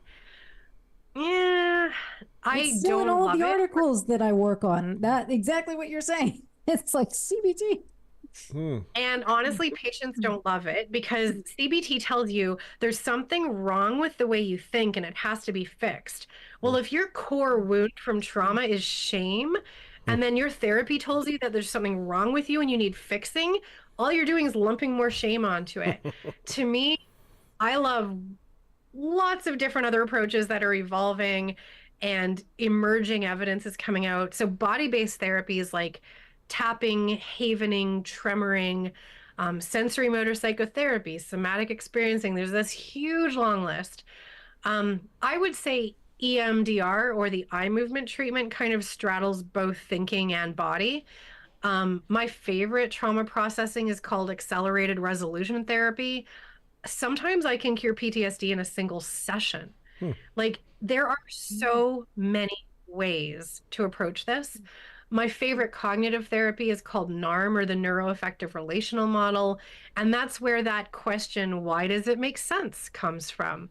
I just think it's such a beautiful way of approaching it because it doesn't add shame to the problem. Can you, now I really want to dig it. Can I pause you for a minute? I want to hear how you can cure PTSD in one session. That was my Like, question both too. of us are like, please explain Expedite more. what? What was it called? It's called accelerated resolution therapy, and it's a cousin of EMDR. So EMDR is the eye movement desensitization training or therapy. It was randomly created by Francine Shapiro's eyes going from side to side walking through Central Park, and she recognized that it was resourcing her. She was feeling more regulated, so she created therapy around it. The thing about EMDR is it can take multiple sessions, and you kind of go through this schedule of events and chronological. Accelerated resolution therapy is more fun and playful. It's generally single session, 2 at the most, and you work on a theme. So instead of saying like, okay, let's start this age, this kind of adolescent period, you just say, you have this theme of abandonment. You have this theme of hurt. Watch a movie of all the times, like the lowlights where you've been the most hurt, probably the movie that's already playing in your brain all the time. And then we desensitize your body. So your amygdala stores the associations attached to traumatic memories and traumatic events. So things like, how did you feel at the time? Your emotions. What were your body sensations at the time? And what's the context of what was around you? And so your amygdala is triggered when those associations are triggered. So what we're doing is we're swiping the amygdala clean by creating new associations to the memory. So we're just attaching new emotions, new sensations, and new context to those same memories. The trauma's gone. It's amazing. It's like magic. I love it. That's similar to what I have read and heard about, like psychedelic therapy. So a few years ago, I went to a talk where they were discussing psychedelic therapies with psilocybin in relation to PTSD, and saying that like with the use of that, it was like restoring the memory in a different way. My chapter on chemicals or drugs in the Modern Trauma Toolkit talks about antidepressants, anti-anxiety. It talks about herbs. It talks about psychedelics, because all of these are chemicals that we can put into our body that change our brain. And so some of them are written on a prescription pad, some of them are not. And psychedelics actually have the best evidence for trauma. So I'm a trained psychedelic guide. I don't actually work because capitalism. I'm not a huge fan of the current psychedelic environments that are legal. And I can't obviously do anything illegal because of my professional designations. So I jumped into learning to be a psychedelic journey guide because it just seems so promising that you could take something. One of the things that it does is it takes offline something called the default mode network, which is the way that we perceive ourselves. So when we think of us as human bodies, like this is me contained in my skin bag, what activates is the default mode network. That's our sense of self. And when we take psychedelics, it takes that offline. We lose our sense of self, which means we lose our ego, which means we get a greater sense of interconnectivity or connectedness to all things. We kind of dissolve into it. And then the things that have happened to us, we see it in such a bigger context. So we come out of that journey in a safe way. So what I want to say is a really important corollary is psychedelics only work in a safe set and setting. So set means mindset, which is you're going in, you feel safe with the person, you're actually regulated. That really matters. So taking a psychedelic when you're dysregulated, you are going to trip. It's going to be bad. And then setting is like, do you feel safe in the environment? So don't go to like a cabin by yourself when you're super anxious and take some shrooms. That's a terrible idea. But a guided journey can go really well. Wow. How do you feel about hypnosis therapy? I don't know a lot about it. I have an experience with it, so I was wondering your opinion of it. I feel like it probably could work because it's creating neuroplasticity, so it's changing your mind. My hesitation about it is that for people who've been through trauma, a lot of their wound is control. they didn't have control over what was being done to them. And so when you do a therapy that also takes their sense of control away, you sometimes lose that agential, or like that sense of agency over the new paradigm. So if you're changing their brain in a way that they weren't really aware of, and they didn't have a sense of control over it, you're sometimes recreating the trauma. It's another reason why I'm not a huge fan of prolonged exposure, is because you're telling them, like, I'm going to expose you to the thing that you're most afraid of, and I'm going to do it in this way. And there's this like mechanistic sequence. There's this like way that it's done, and they don't have a lot of control over it. I mean, they do, of course. They can say no and decide when they go to the next step. There is a sense of control. But in some of the other therapies that I'm certified in, there's so much control. Like in accelerated resolution therapy, we use these like beautiful creative metaphors to add new imagery to the existing memory. And they get to decide what those are. So I'll say, like, put a poster of something that feels really stuck, like a sensation that's stuck from the old memory. Okay, we're going to color it over with paint. Okay, and now we're going to erase it. Okay, put up a new poster of something that you want to look at. And then they put up a new poster. That new poster is now associated with that past memory. Yeah. They created all of that. And that's what happened with me with hypnosis. Is exactly what you just said, except I don't think it would work for everybody. Like I felt in control the whole time, but that's just because I'm me. You know, like somebody else might not feel in control and it wouldn't work. So I totally get what you're saying. I think yeah, and I probably don't know enough about it to offer like a good solid opinion. So definitely take a grain of salt. I'll send you a link because I think you might be interested. Yeah, thank you. What's so interesting to me about this conversation about control is I don't know that you hear that conversation a lot in relation to trauma, and there are people that like feel like going into like a therapy setting would be very unsafe. Do you know anybody like that, Rena? Yeah, I don't know anybody. Sometimes we ask things because a friend. But it's sometimes really, we become trauma therapists to figure our own brains out. Yeah, totally. And I have a book that I love on CPTSD that it is like just so I think it's Pete Walker, I think is the but it's just so eye-opening, you know, because it talks about not feeling safe in a therapy setting. But now what I'm hearing you say is there are these different techniques that don't tell you something is wrong with you, you need to fix yourself, like, and it seems like there are things that are much more accessible because they don't ask you to just completely relinquish control or put yourself in a space that feels very unsafe. And the other thing that I tend to not do, and I don't think it's super trauma informed, is you should not be expected to tell your story of trauma.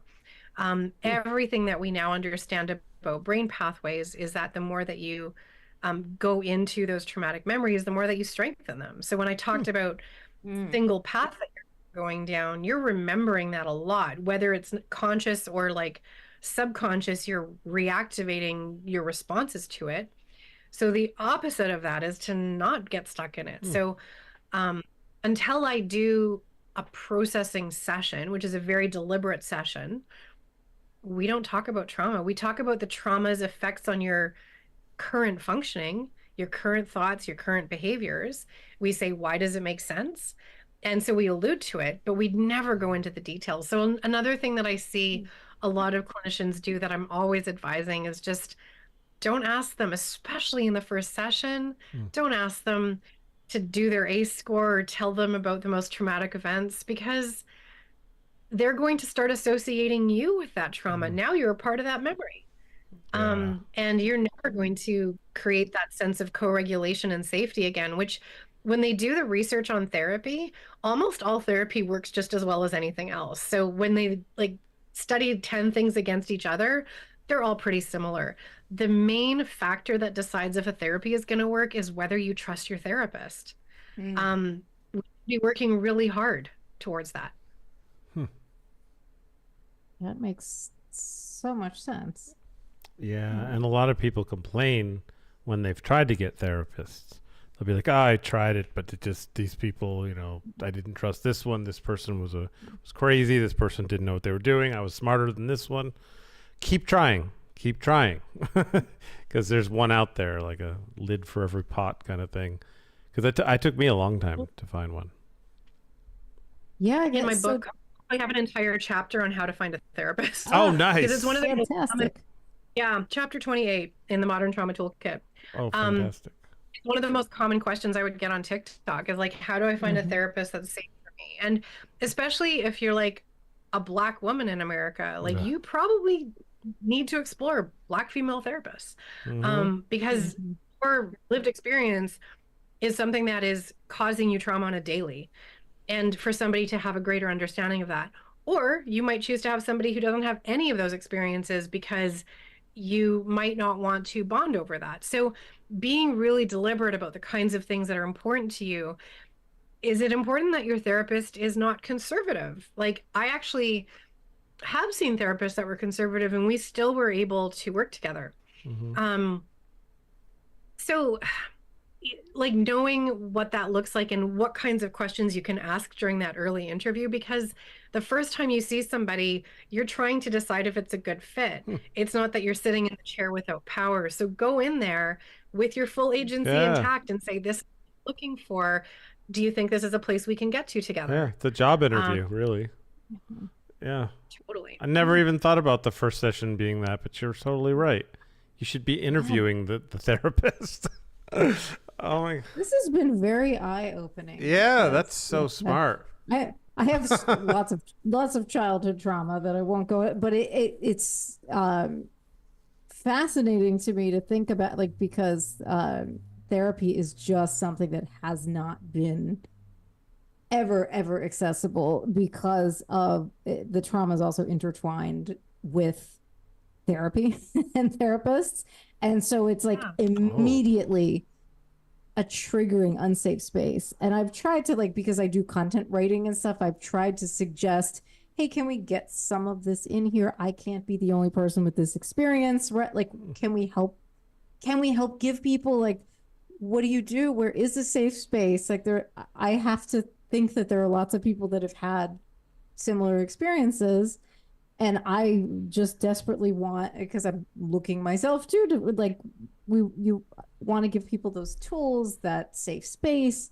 And so I love this, that so much of it is in your toolkit. Can you, in addition to finding the therapists, are there other things that, like, for people that just are so averse that you can call out, that might, for people that might want to get the book that are listening? Yeah, I mean, I wrote the Modern Trauma Toolkit with that in mind. Not just that people can't see a therapist because it's triggering, but also people can't see a therapist because they're working too hard. They don't have any health benefits. They literally can't afford it. Like, the kinds of therapies I'm talking about, they're often $200, $250 an hour. So if you don't have a benefit plan that covers the kind of therapy you want to find, let's be honest, a lot of CBT is out there, and some CBT therapists are trauma informed. Absolutely. And CBT can work for some people. But in my experience, there's a big backlash of people saying, why are you trying to gaslight me, saying that my thinking is wrong? My thinking is like that because of what I've been through. And that is just such a validating perspective. So there's a lot of branches of CBT. Like, some people get put into DBT programs, which is group therapy, and they learn lots of different skills. Huge fan of skill learning. It's also very structured, and, like, it's a routine with how those classes go. And sometimes that structure is hard for folks. I love acceptance and commitment therapy, which is another branch of CBT. And it's basically saying, it makes sense that you're stuck in these ways. And what would it look like to accept the things that have already happened and the ways that you have dysregulated reactions, and move towards new ways of showing up that are more aligned with your values and goals? So I like that because it's a bit more of an open and sweet question. But to me, NARM, or neuroaffective relational model, I think will become a dominant therapeutic tool for lots of folks who deal with developmental trauma. It is so beautiful. When I started learning it, like I just felt so much lighter. It was such a safe way of approaching therapy. There's so much agency involved.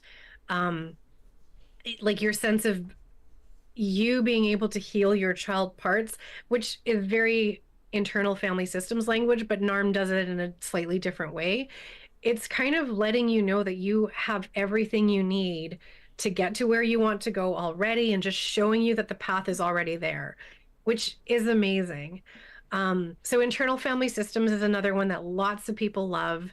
I mean, all of this comes from early therapies when we would imagine that the parts of us that were stuck in trauma responses are still inside, and that the adult consciousness needs to go in and soothe them. So there's lots of different branches that have this perspective, and they're gaining a lot of traction because it's nice to be able to think, well, I can soothe myself. Like, I'm the one that I need right now. It's not my therapist. It's not my mom. It's me. I can do this. That's an amazing feeling. Yeah, I'd like to try to attempt to boil this down to something more simple because, for instance, everything you've said has fascinated me, every single point. But because there were so many points, I wouldn't, even though I have a therapist, but if I didn't, I don't feel like I would know where to start. I feel like getting your book is definitely where I would start. But so that I know that the book is right for me, what would it, by reading the book, what would it make me feel like? Would I see too many options, or would I see, like, I love the part about the section on how to find a therapist. Like, how would that come about? Like, how is it laid out so that it's not overwhelming? It does have a lot of concepts in it for sure. My goal was for everyone who reads the book to come away with their own toolkit. So what does it look like to learn how to soothe my own nervous system? You can learn that by reading a book. You don't have to see a therapist to soothe your nervous system. So I tried to put enough in there where people would say, oh, I've got new skills that I can now use in my day-to-day life. Okay. I also have a lot of background about what is trauma so that people can start to see themselves through that lens, because a lot of people don't identify with that word. But more and more people are. So if you've experienced racism or sexism, that's probably traumatic. It's probably changed how you view yourself and view the world. That's trauma. That's the change that is trauma. So the tagline on the cover is nurturing your post-traumatic growth with personalized solutions. So what I'm doing is I'm planting seeds of flexibility, new ways of being and thinking, seeds of hope that things can be different, because so many people think, well, this is just who I am, especially once you've been diagnosed with a personality disorder. Oh my gosh, we need to throw those out. They're so freaking harmful. You don't have a disordered personality. You probably have a response to complex trauma. My personal opinion. Then you feel like this is just who I am. Is it though? And is it the way you want to be? Okay, well, let's see what else is available to you. So planting hope, and then mostly foundational to trauma recovery is self-compassion. So my language is super compassionate, like really gentle and nurturing and safe. That was my goal, was to write a book that was really safe. So Pete Walker's book, for example, it's helped tons of my patients, but he talks a lot about his own trauma. So some of my patients got really triggered reading that. My goal was to write something that was less likely to send you down those pathways. Yeah, I loved his book, and yeah, I had a proud moment. I wrote an article, and I sent it to him, and he said, "Good job." And yeah, I was doing some writing on like what they call now the mother wound, and like, you know, mother trauma, because I have that lived experience, and because it's so stigmatized like that, and so often like I will talk about it not because I want to rehash my trauma, but because you just want to erase that stigma and give people. I'm a big believer that you just need the space to say, like, this was my lived experience. I don't need to rehash everything, but it's okay for me to not have a relationship with this person, or like things like that. Like, this is okay. Like, this is my choice. It was healthy and safe for me. And I just want there to be space for people to say that. And, which is why I sometimes will write and talk about it. Well, and that's coming from a place of self-compassion and compassion for others to say, I want you to feel seen. I want your experience to feel validated. I went through this too. One thing that I think is really important is when we have this mother wound, which so many people do, and we don't talk about it. When we work on ourselves, we often can heal that ancestral lineage, both literally in our genetic codes, our DNA, but also when we figure out those stuck patterns, because it probably didn't start with her either. So these things get passed down generationally. Boomers are not the way they are because of choice. They're the way they are because their parents were also probably not very giving of loving kindness and affirmations and unconditional regard. The more that we can learn to be different, the more that we heal these wounds for generations, which is what the world needs right now. Yes. Yeah. But I find it really encouraging though to hear a lot of like younger parents just talk, like, and you see it online all the time, just really trying to be mindful and trying to heal from that. And I have conversations with peers a lot of like unpacking things and going, okay, like I'm gonna be very conscious of the way I act towards my child, because I'm not gonna do that. And I feel like that's very new, and it's a really beautiful thing. And I hope we continue, because my theory is we'll have a better world if the climate doesn't take us out, before then. So I'm giving a TED Talk in a couple of months in Oshawa, Ontario, and the premise is that our non-response to the climate emergency is collective dissociation. It's the things that we deny that are happening. Like the pandemic is still happening, but nobody wants to talk about it. I know. It's over. It's over. Yeah, everyone wants to believe it's over, and don't even talk about measles or bird flu or anything else, because these things are scary. And so we want to believe it's happening. And I get that. Like, it makes sense that you'd want to disconnect from these things that are real and scary and frightening. But the more of us that can stay regulated and face our reality, the better chance we have of tackling these big problems. Yeah, so that was going to be my question to you, is like, how do we get more, because you need many people to tackle these issues. And I think the really unfortunate part is there are the billionaire class, and they're very greedy people that just are not scared in the way that the people who are disassociating from it, they just are like, well, I'm going to get mine, and that's it. I'm not concerned, I guess. I have a theory that they're actually dissociating too, because I mean, who wants their grandkid to grow up in like an inferno, right? So like they care about their own kids and their grandkids, presumably, but they're still disconnecting from the reality that they're creating for them. So I actually do think a lot of those people who are making decisions are dissociated. I mean, Gabor Mate did a whole thing about like Trump and his childhood, and I don't want to presume that I know anything about it, but from what I've heard, there was a lot of like sadness and disconnection and feeling less than and abandonment.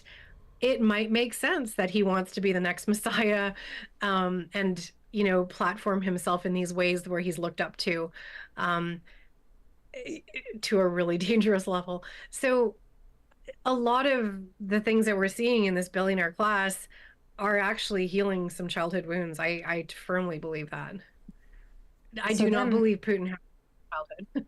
No. So then, that all makes complete sense. So then it's like, where does that leave us, right? What do we do? How do we collectively get out of these really dangerous circumstances with climate, with people just ignoring all of these new diseases that not just this pandemic, but we're probably going to see more in the future. So it's like, how do we respond to it in a way that actually helps our species survive?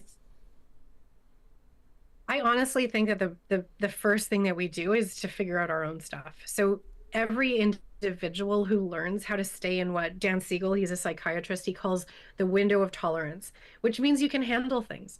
So many of us can't handle these big problems, and we just get so afraid we end up in fight or flight about it, or we're even more afraid and then we're in freeze. So the more that we learn that we can handle hard things, the more of us will start to tackle it. So I used to think the climate emergency was this massive problem, and how could I, as like a family doctor, get involved? Well, now that I'm more regulated, I'm on my city of Calgary's climate advocacy or climate advisory committee. I am a member of Physicians for the Environment. I'm doing a TED Talk linking climate to trauma. I am trying to when do does this that like come out? It'll happen live on June 8th. So they usually take a couple weeks to get to come out live. But my topic is how to feel safe when the world is on fire. Mhm. So that question you're asking is what I want to address in this talk. Wow. So it's just outside of Toronto in Oshawa on June 8th. What are some common traumas that people may have experienced but may not have be recognizing them as traumas? Because I feel like there's a group of people out there are just like, you just get over it. These people are just being weak and stuff, but they might not know that they actually, that thing that happened when you were a kid or the way things were when you were a kid, that might have been trauma. Is there anything to that? Yeah, one thing I'll share is the way that, so I've mentioned the neuroaffective relational model a couple of times as being one of my favorite cognitive therapies. The way they look at childhood wounding, I think, is so beautiful and universal. So they talk about this desire for connection and this fear of connection. So the connection wound can happen very early on, and it leaves the people like constantly searching for connection. Well, if I just do this, then people will like me. But they also fear it. Don't you dare get too close. If you cross this boundary, I'm out of here. So a person who shows up with a connection wound, that might be how they show up in relationships, like love bombing and then distanced. So they have that connection issue. Same goes with trust. I want to be able to trust, but I have a huge fear of trust. So when someone says to me, I really feel like I need therapy, but I'm super scared of therapists, in my brain, I'm like, oh yeah, that might be a trust issue. Somebody along the line betrayed your trust. And one of the most important healing factors is to tiptoe. I call this moving at the speed of trust, and just really checking in and saying, how are you feeling? How's your comfort level? And sometimes I'll take like 6 sessions to jump into trauma processing, and sometimes I take 6 months.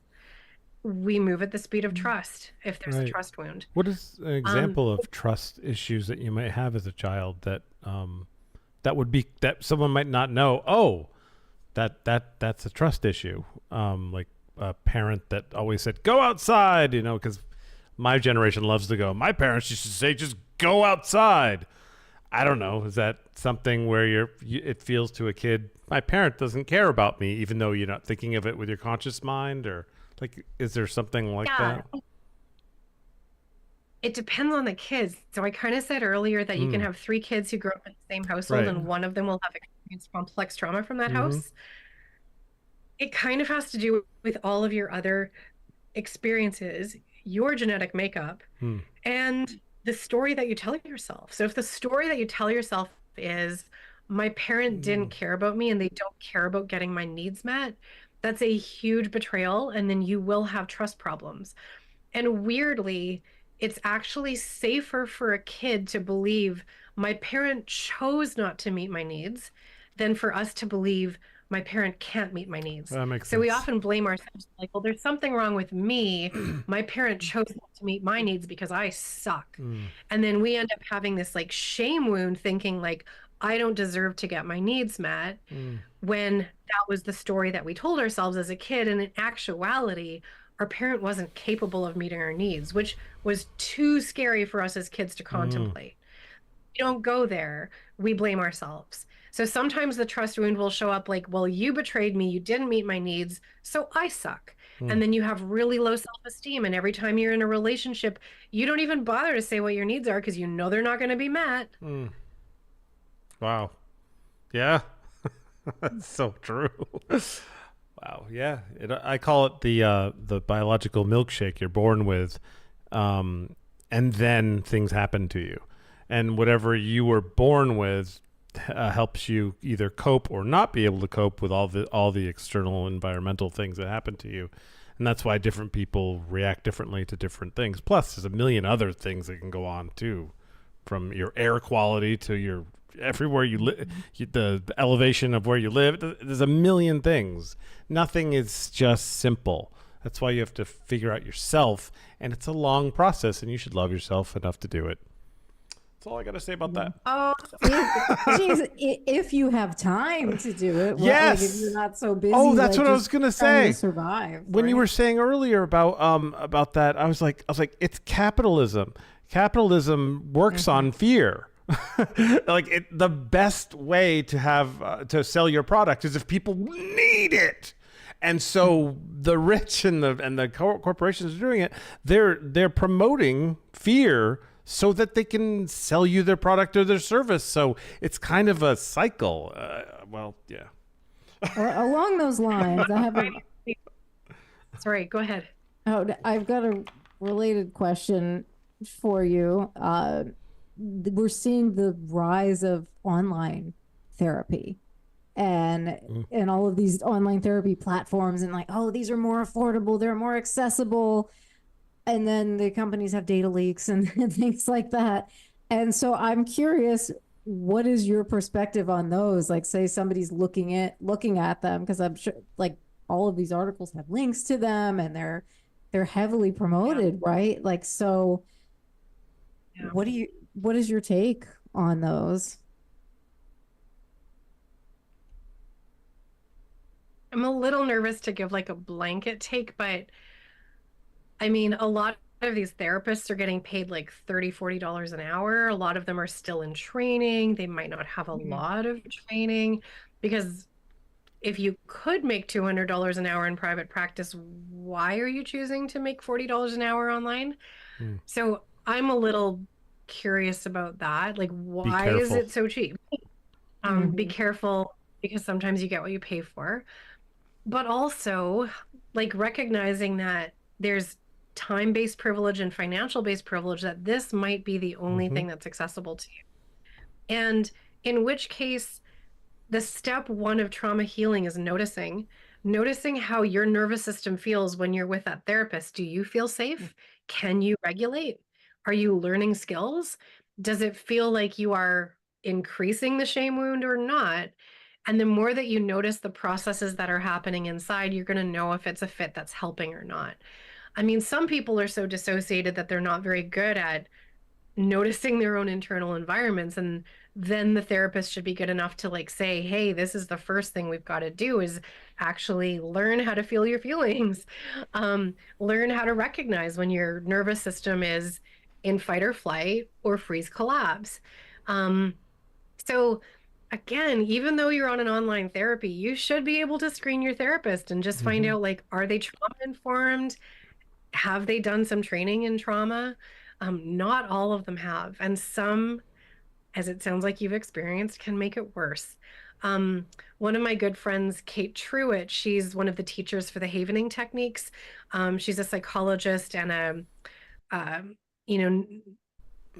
neuroanatomy researcher. So she just gets the basic biology of a lot of this stuff. And her second book just came out yesterday. It's called Keep Breathing. And one of the amazing things that I love about it is she talked about how she had to learn this to overcome her trauma. So her as a practitioner, she started to study this because of her childhood, and then her fiance died basically in front of her days before the wedding. And so she was trying to figure out, I know, right? I mean, for me, I survived the earthquakes in Nepal in 2015, and I had some pretty significant PTSD symptoms. So a lot of us are trying to figure our own stuff out. And because we have this biology background, we're like, okay, wait a minute, there's actually a way to do this. So, you know, she'll say flat out, like, her first therapist harmed her. And I've really learned to trust my instinct when it comes to the kinds of therapy that I do, including psychedelic. I know when I'm safe and when I'm not. And I've just learned to trust myself because that took time, but I can do it now.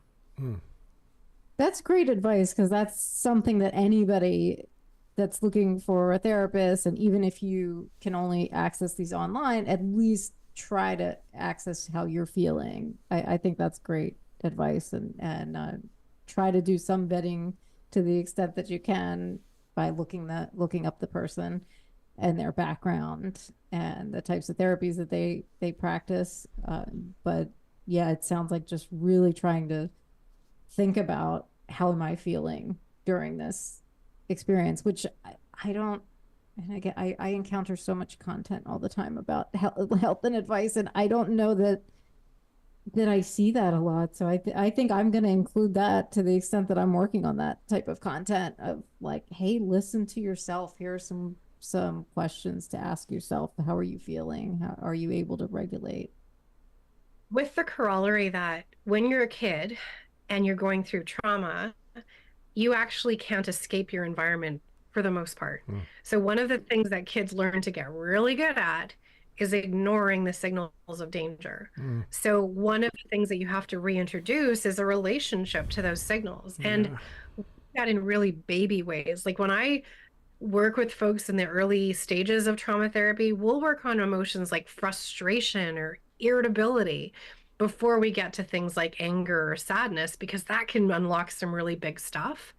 And these are people whose inner child has learned to suppress these big emotions because it didn't help them to express it, and they couldn't have escaped it anyway. So it's a bit of a corollary, is that if you've had significant childhood trauma, sometimes that instinct needs to be relearned and reconnected. Some of the practices in the Modern Trauma Toolkit are helping people figure that out. Just relearning what your own signals are. So I guess to that end, then, for people that have that experience, are there like maybe credentials or types of therapies or things that maybe if they can't get that gut reaction, can they look for, oh, this person is trauma informed or certified in this? That is there anything? There are trauma-based certifications. So like there's a CCTP credential that I've got and many other folks have. I think just flat out asking, you know, what kinds of things do you do for trauma, and what's been your experience, and how successful has it been? Have you got special training in trauma? It would be a great question. My personal perspective is to ask if they have any training in body-based traumas, because it's not a common thing to have. And that would generally trigger a thought in my brain that they probably have a better understanding of trauma, because they know that working on the nervous system and sometimes not talking about the trauma to start is a really nice doorway to approach. So many of the best trauma therapists that I know, so Simone, she's on TikTok as the Cognitive Corner. She turned out to live in Calgary, but I met her on TikTok. She also does a lot of somatic trauma therapy. The ennui therapist, like so many people that I've met on TikTok who I think of as the experts in trauma, they have in their toolkit both top down and bottom up therapeutic options. So that would be a question I would think might be important, but it's not going to be true for everybody. Some people, even the word body is triggering, and then they're not going to want to do somatic stuff at all. Just so you know, we're on the 20-minute mark, so anybody that hasn't come up with something they've been dying to say, because we tend to chat a lot about a subject because we get excited. So make sure we get those out. If there's anything I don't know that you've been wanting to say that we haven't covered. No, you guys are amazing at this. I love your questions, and oh wow, it's so off the cuff. So many people will like read the questions that my publicist will give, and I looked at them, really, but yeah, you're speaking more like as humans. I like those interviews too. Don't get me wrong, but oh yeah, so much more natural to just vibe. yeah, like you're fascinating, and every time you say this much stuff, I have so many topics in there, and it's hard to remember which question I want to ask and which thing I want to. So yeah, it's like it's very stimulating, to say the least. I have a really wackadoodle brain. I think like I'm a great kid. I was bullied really heavily for it when I was younger. Me too. Because I was also like I didn't really know how to handle my own brain, so I just wanted to share everything that my brain was thinking all the time, which wasn't super helpful. But I wish I could shake your hand, and so we could. We have jackets. I'm in the same club as you. Exactly the same. It's funny. Which is awesome. You've got this podcast and you can share, and this is why I love sharing, because I'm like I love learning. It's my favorite thing. I never stop. So I just finished my doctorate, and I signed up to get certified in lifestyle medicine, which is like sleep, exercise, nutrition, stress reduction, like all of these things that are just so basic that all doctors should know. But now it's like a whole branch of medicine. Crazy. Yeah. And I do. So yeah, I love learning and sharing. I do like you're right. The sleep that's kind of branched off to all of these different things, and there's nothing. It doesn't seem like anybody has the sum of all of these different parts, and so now there's like because of the art, like, and I know a lot of it just because I know the content that's being produced, and so I know like there's like I mattress test now because all of the that's sleep not a euphemism. She really does. Yeah, like so because all of the sleep content is so and I'm like, but if you can't get sleep, it's probably related to the trauma, like like nobody's kind of tying. I mean, not always, but some people have sleep apnea and things like that, but yeah. I've got to talk to you again. I love it that you're amassing all of these different all of this education and all these areas because we could do so many topics with her. Like I don't think people are pulling it all together, and that's kind of what I'm looking for. Like instead of going over here and it's like, let's talk about trauma over here, let's talk about sleep over here, let's talk about this condition, that condition over there. Like let's talk about the sum of all parts, and I'm very fascinated in like treating people as the individual, like both in like regular body medicine, and then also in in therapy, because it's and I think that's why my work is so unique, because not only do I have this understanding of trauma, I also worked as a family doctor for I'm still that so I do have an understanding about sleep and nutrition and other ways of reducing stress outside of trauma therapy. So I did incorporate a lot of that, and then because I love learning, I'm also trained in Ayurvedic medicine. So I was a huge yoga practitioner for like 20 years. So it's basically where yoga comes from, is the Vedic texts that are like 10,000-year-old, written in Sanskrit. Wow. And so Ayurvedic medicine is one branch of it would be yoga and asana.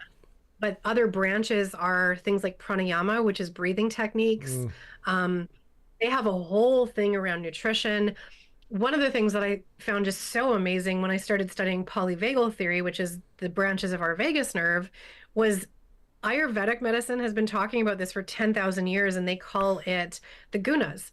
So in the gunas, we have sattvic tendency, which is when you're super calm and you're in your window of coping. So in polyvagal theory, they call that your vagus nerve that feeds the face.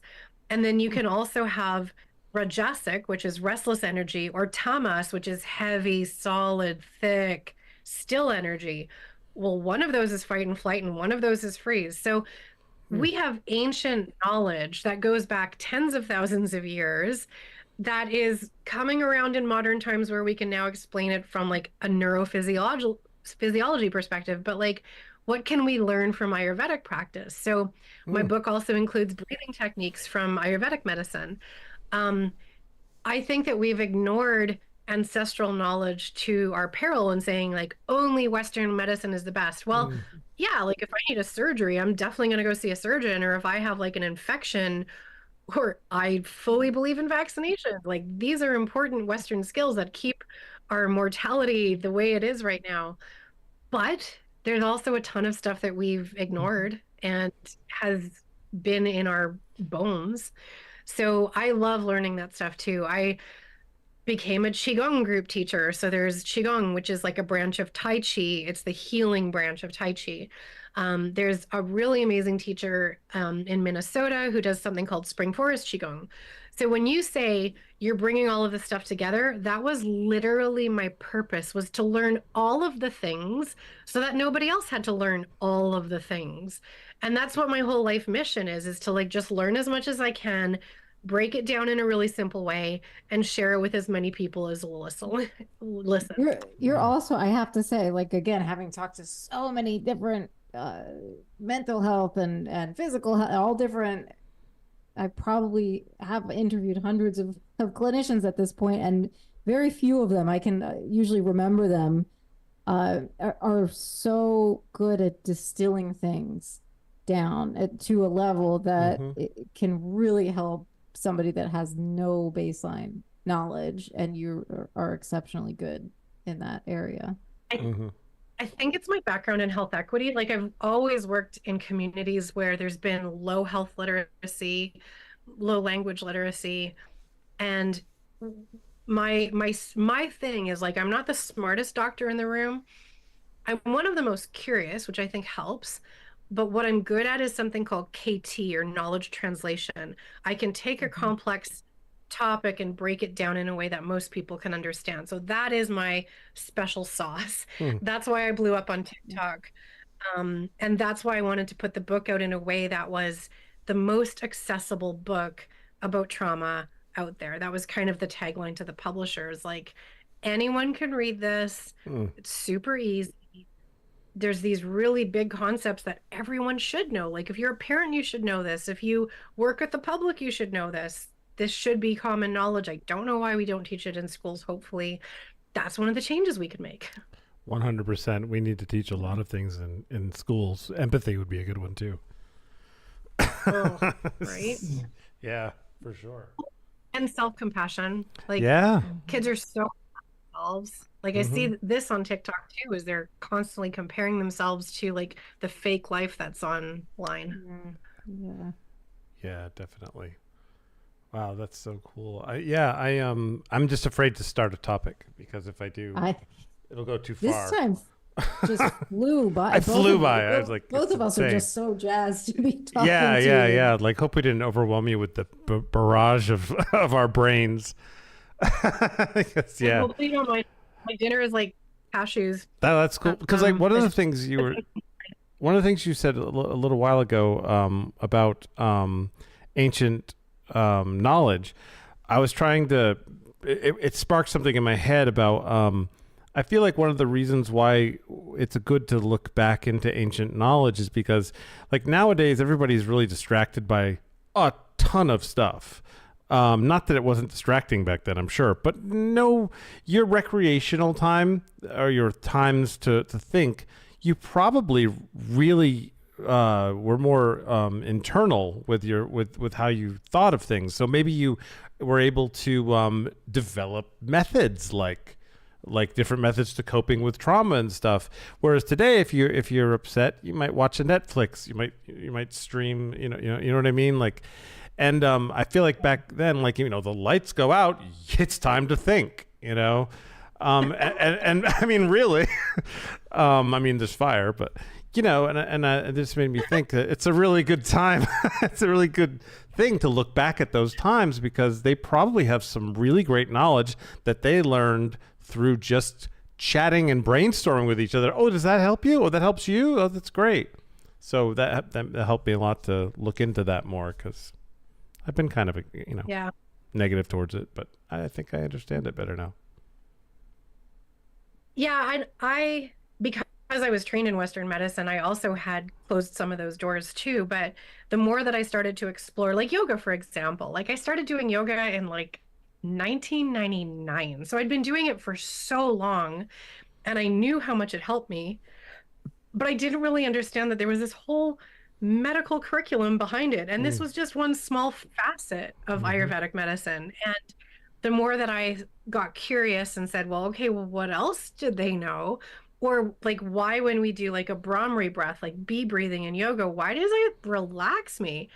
Turns out there's a really good anatomical explanation for that. So I can say both, like, I'll tell my patients to do humming, like bee breathing, as a way to regulate. But I can also explain to them why it works. So I love that balance of like the Western knowledge about, I can tell you about your vagus nerve, but also, hey, let's try this thing that humans have been doing in India for 10,000 years. And let's learn from all of these other backgrounds and environments, because Western medicine does not have all the answers. We got some miserable people here. Yeah. Rena, do you have anything you wanted to say before I give her the last question? Well, I mean, I could go on for hours, I know. but we probably That just means she's going to come back. I do want to put you in my Rolodex though of experts to interview it, because you have such a wide breadth of knowledge. So you I might love sharing. you might hear from me in the future on an article. But yeah, I mean, this has just been so fantastic, and I've really enjoyed exploring all of these different topics, your knowledge on the topic. But yeah, Jason, I am afraid to dive into something else. I know. Well, I'm seriously though, I do think that would be great. I love when at the end I feel like we got to ask her back sometime for sure, because there's so many things. But this last question is completely off topic. It's a great way to just decompress right after all that. It's a hypothetical, and it's kind of fantastic. It's basically picture yourself where you are right now, which is very easy. And through the door, someone runs in the room. They look exactly like you do right now, same clothes, except they seem stressed, disheveled, maybe a little tear in the clothes. And she runs up to you and she says, "Come with me right now. I'm from the future." What do you do? I love that look. I have the DeLorean. Marty! Yeah, obviously. I need fuel. So it's so funny you asked that question, because I have been writing forever, like poetry and short stories. And I started collecting stories from my grandma about our Ukrainian ancestors coming to Canada. So I started to write a book that was like historical fiction about everything they'd been through. And oh my God, that was crazy. Like, you could not make stories up that are more wild about what my family went through immigrating to the wide open prairies in Canada 120 years ago. So my grandma told me all of those stories, and I tried to sell that book, but I also had a modern day protagonist, and she was going through like some similar stuff, but it wasn't quite as scary. So I was like, okay, let's put her 30 years into the future. And so then I created a book that was like historical fiction and cli-fi. So I've actually been thinking really hard, like, what does a generative future look like? Like, what is a future where some things where the tipping points have already passed have happened? Like, there will be food scarcity. We've already locked that in. Well, what does it look like in best case scenario that we've actually figured this out? So I had to try to think of like, well, what do I want the future to look like? So I've been spending tons of time thinking about a generative future, because even though I believe that there's all kinds of shit going down that we've passed their tipping points for, I still have tons of hope for us as a planet and a species. Yeah. And honestly, if not, there's just fun in figuring it out anyway. Like, I think of this whole thing as way more playful, probably because of the psychedelics I've done. And I just really like being playful about it. So I'm going to try as hard as I can to turn the train around from jumping off a cliff. And even if we do end up with half the train falling off the cliff, I'm going to still try to be playful with it. I'm looking forward to whatever the future looks like, disheveled or not. Bring it on. Nice. We're all warriors in this battle. But wait, so then does that mean you go with the person? Yeah, yeah. I mean, I also, I'm a bit of a risk taker. Like, I've been to 70 different countries. Like, I am more than willing to throw myself into the unknown. Nice. I love it. Wow. That's awesome. Yeah.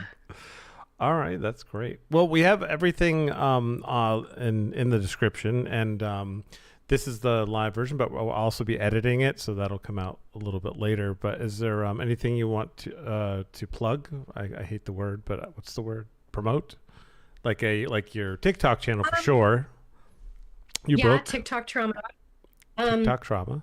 The book is on sale on Amazon. I have no idea why. So the book is supposed to be $19.99, and for months now it's $14.99. So it is super, super cheap. It's paperback. Most people read it in a weekend. Like, it's really easy read. So read it, buy it for your friends. Like, this is something that everyone needs right now, is to figure out their toxic stress responses. So I'm just really trying to get it in people's hands. My goal with my publisher was to make even the price accessible. Excellent. That's great. And I read the audiobook, and I do not talk this fast on the audio, because they told me how to read an audiobook, and it's really slow. So if you like my voice and can imagine it's slower than what it's been for the last 2 hours, the audiobook is really gentle. I tried to make it very melodic, prosodic, so like a lot of nurturing sounding. So if you feel like reading a book is going to be too much because your thinking brain is offline, grab the audiobook. I'll definitely be listening to your voice. I promise that, because I'm just not a reader, but audiobook, perfect. Learned. Yeah. And it was like the funnest experience ever. So that's great. reading your own book, amazing. So yeah, hopefully your listeners will have stimulated their curiosity and hope and self-compassion, and they will go down this path too. Yeah, for sure. Well, thank you. Yeah, thank you so much very for much. being here. And and I guess, Jason, we should plug ourselves. Oh yeah, anybody listening, please share for sure, especially with this topic, and subscribe and comment. Let us know what you think about what was said here. Thank you again very, very much. It was wonderful. Oh, thank you guys. It was a brilliant, like, even for me, the 2 hours spent by, and I had a crazy busy day, so this was really enjoyable. That's awesome. Just let me know how I can continue the conversation. Absolutely. Okay. Have a great night. You too. Bye-bye. You too. Bye. You're pretty much oblivious to it, but it's quite startling because it looks like kind of a moving shadow every now and then, just kind of sneaking behind you. Dun, dun, dun, dun.